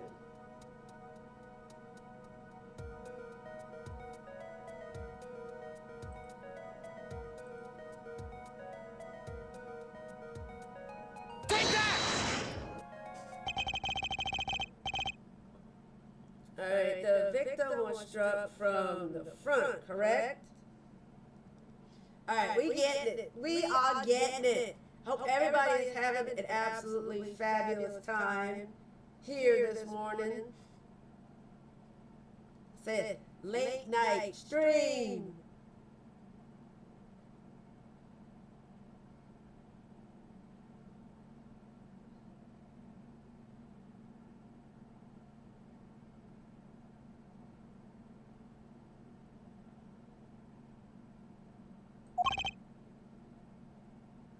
Indeed. Well, wouldn't it be hard for the killer to hit him from the front if he was facing this way? Like, you know, if he was, this is the table and everything, and our chair is facing like the dresser that's in the back. So you literally have to come around and look at me face to face.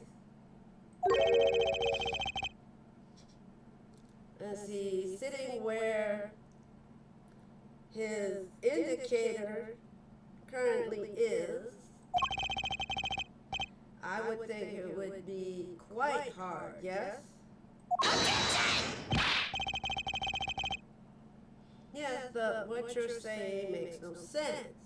To you it don't. Say, why would the victim suddenly turn to face the wall in the middle of the game? I believe a sufficient reason will soon come to light. I'm so sorry for yawning.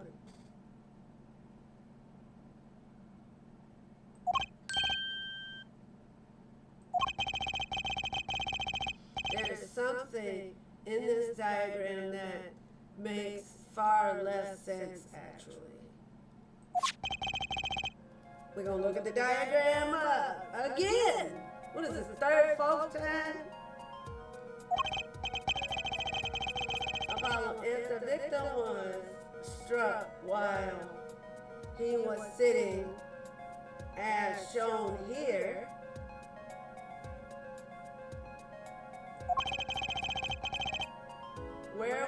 his assailant be standing? Try marking it on the diagram. And what? But there's no room to put a mark where the killer should be.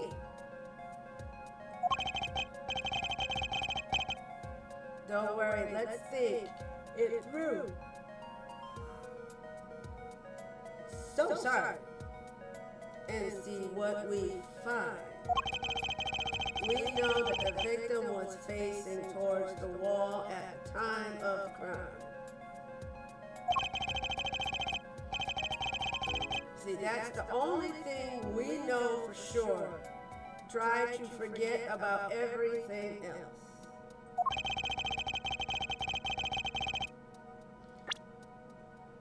Alright.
Yeah, I'm still confused.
He was like, you do belong in the courtroom.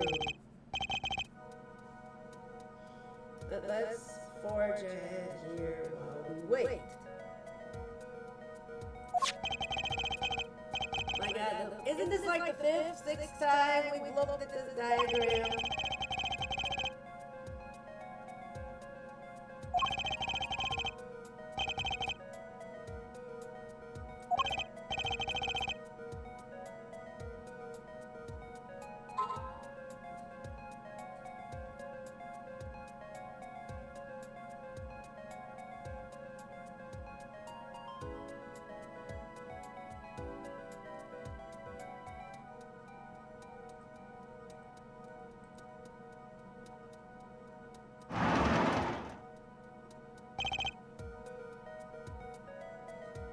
Thank you.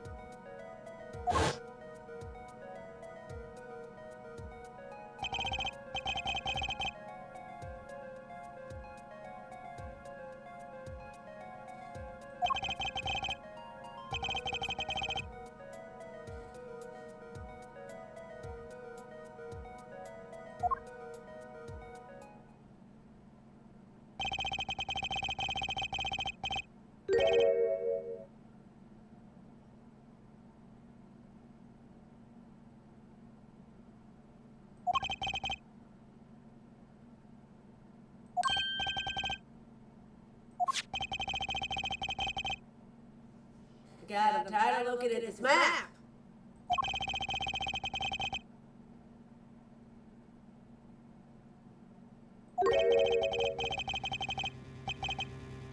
Be the final contradiction in fact. My God.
Take that!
Wow.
Objection! Ha ha!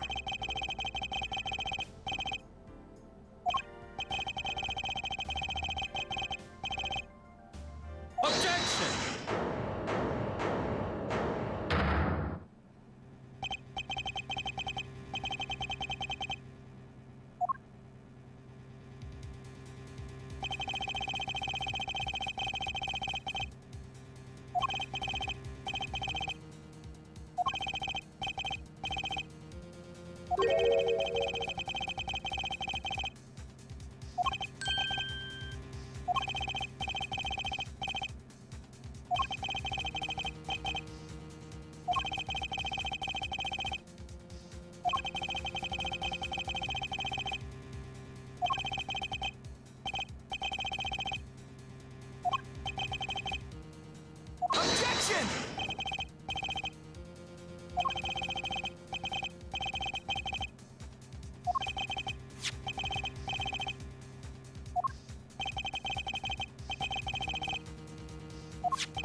All right, epic freak out.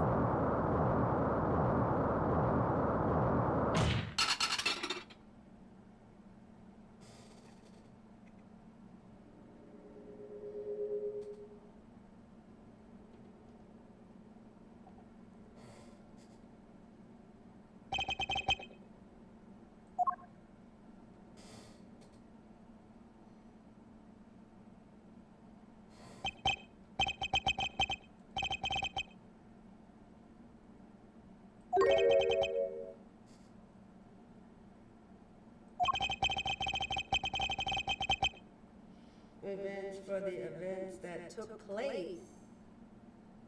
The events the events that took away your attorney's badge 7 years ago. So he's the one that made him lose it? What? Epic comeback.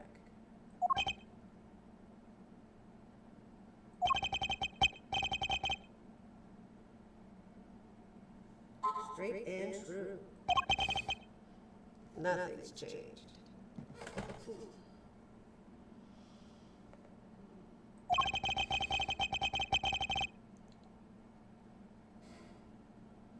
All I did was point the finger of justice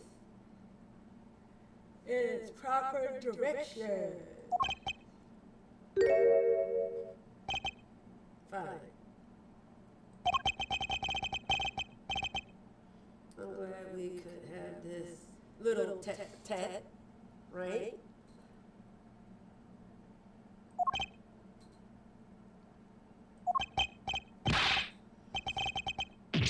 What about you?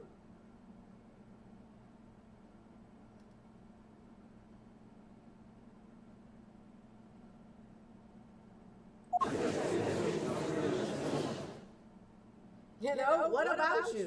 What about me? What about you?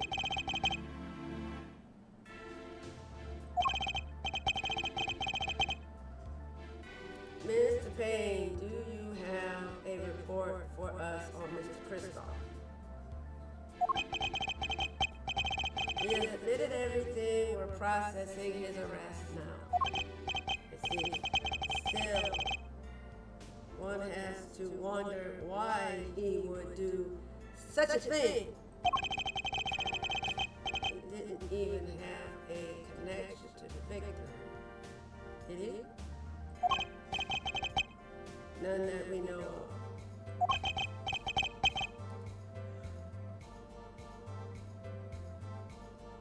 Sorry. He's like, do you have anything to add?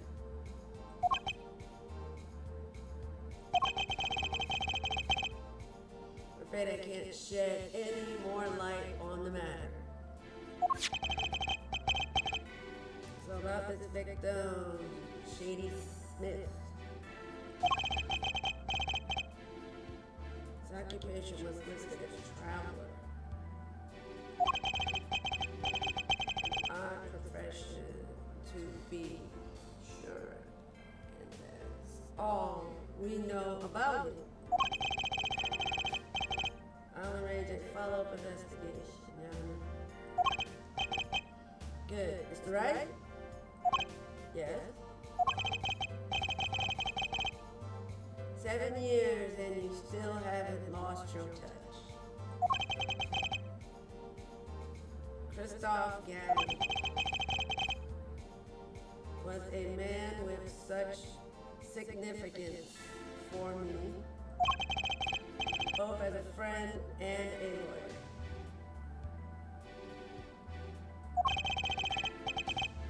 He was extremely talented, to be sure. I needed two things before I could confront him. First was a place where no injustice would be tolerated. This courtroom. Second was a man who would tolerate no injustice. In other words, a defense attorney. You, Apollo. Me?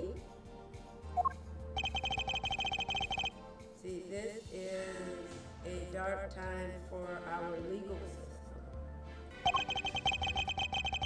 A twisting of justice brought on by our very own initial trial system. See, we have to set it right. Mr. Wright? See, our work lies ahead of us, and I, for one, am looking forward to it.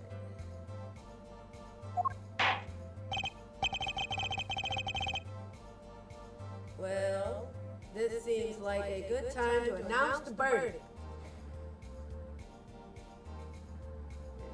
Did he die?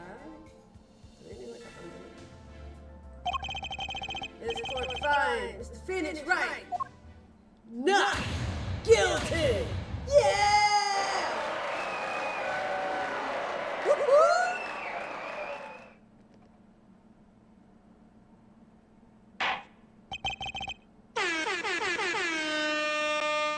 Court adjourned.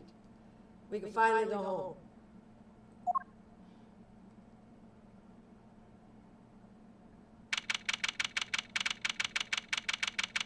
All right, 4/28, April 20th. Whew. Thanks, Paulo. You came through just like I knew you would. I'm pretty sure I didn't do a thing in there. It was you who cornered Mr. the Killer. I couldn't have done it by myself. You sensed it too today, didn't you? Your ability. Ability? Yes, a sensitivity I lack, but you'll come to understand it soon enough.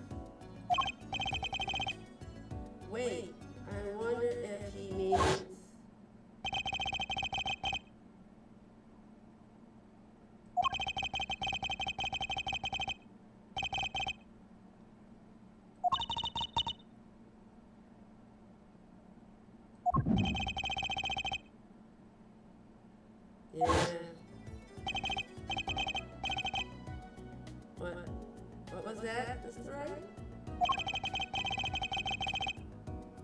You'll have to find an answer to that question yourself. The answer, right. The day was full of questions, without answers, most of them about Mr. Gap. What possible reason could he have had to commit murder? Perhaps you'll learn that in the days to come. Huh? Wait, you don't know, do you? This locket is the key. Huh? Oh, that reminds me. I met the girl whose picture is in your locket.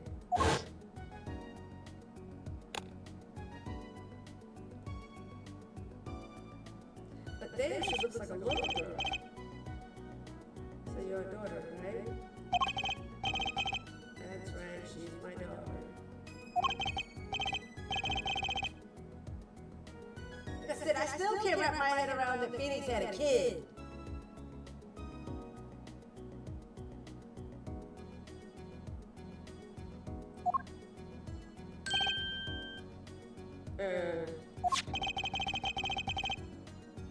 See, I took this off his neck the night he died.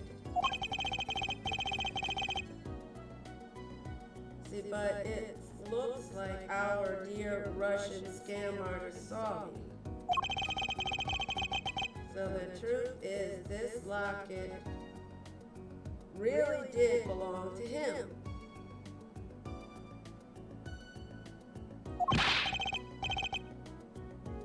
Wait, but that's perjury. You testified that the locket was yours. I said no such thing, actually. Huh?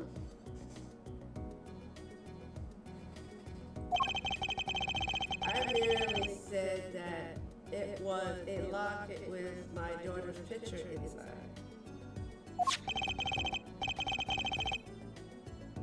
A subtle distinction, but a distinction nonetheless. And it's the truth. Wait, but then why? Why was the victim wearing a locket with a picture of your daughter on the inside? Sometimes the straightest path to truth isn't the best one. Say, give it time.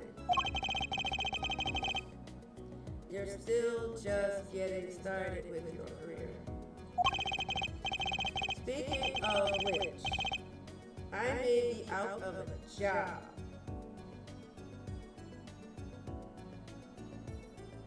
I work for Gavin Law Offices after all. I still can't believe I just saw Mr. Gavin get led away in handcuffs.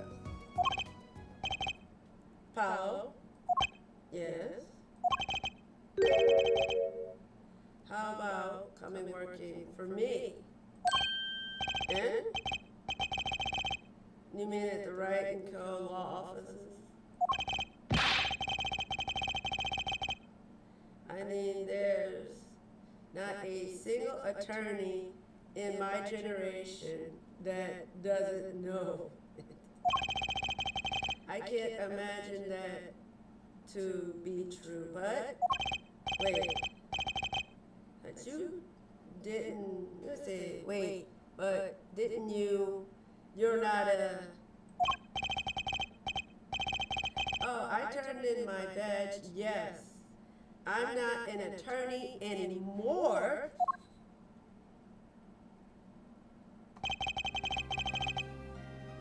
That incident 7 years ago.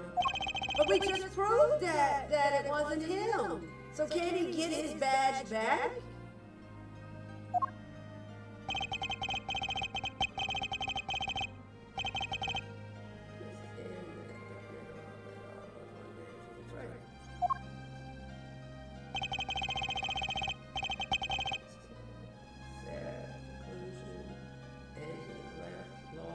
Good.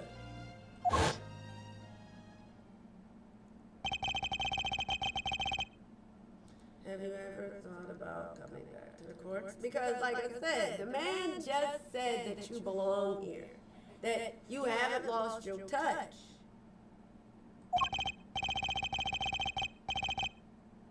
See, I'm not qualified to stand in a court of law, I'm afraid.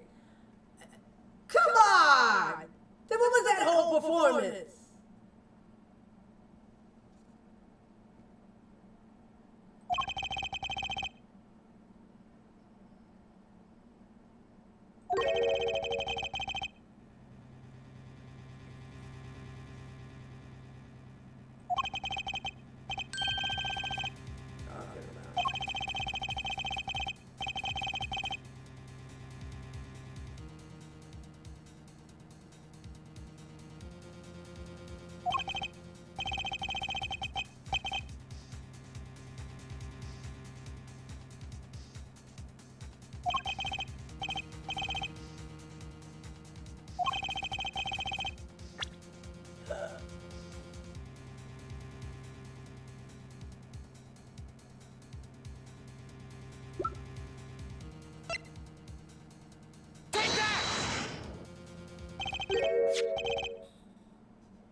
don't you?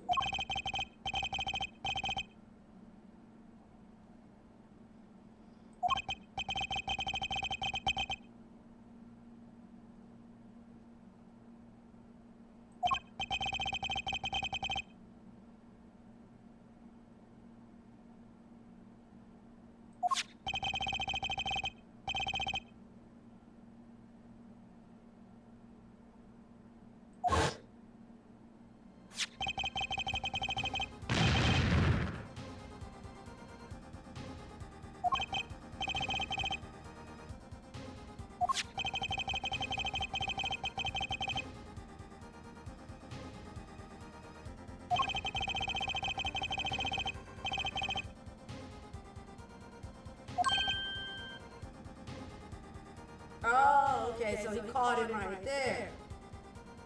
Okay, okay, I see you.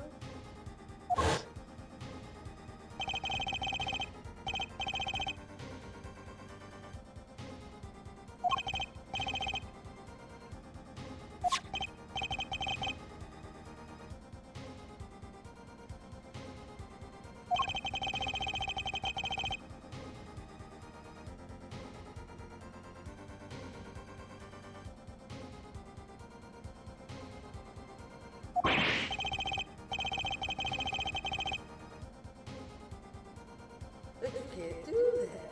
You call yourself attorney. Calling yourself attorney.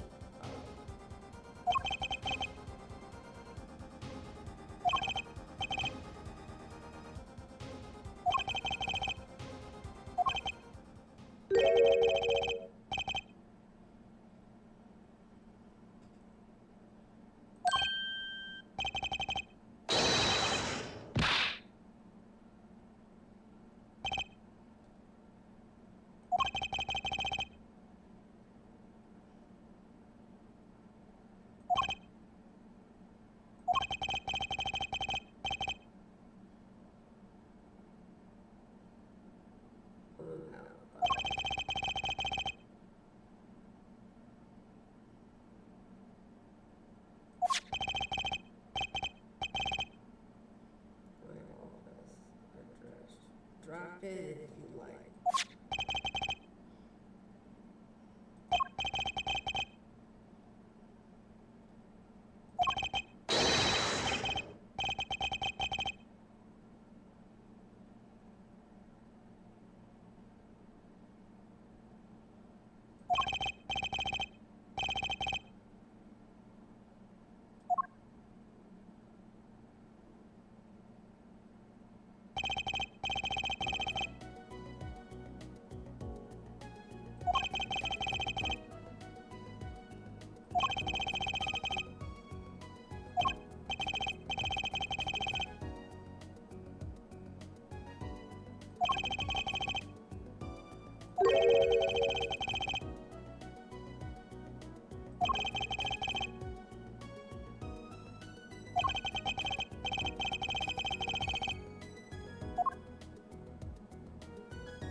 the end. Yay! One trial down. Wow. That's crazy.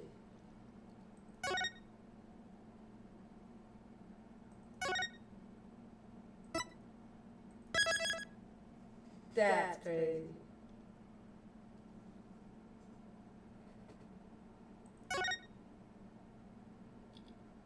Alrighty. Episode 2. Turnabout Corner. Investigation. Day 1.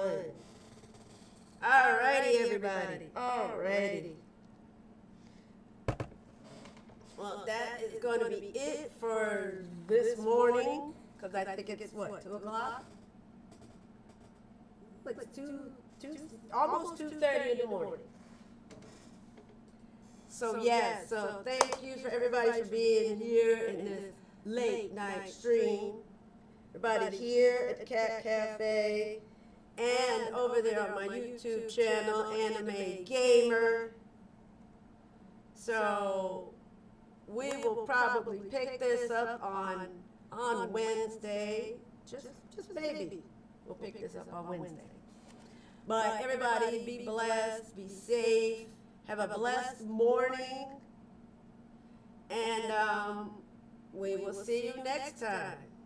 Until then, peace out, everybody.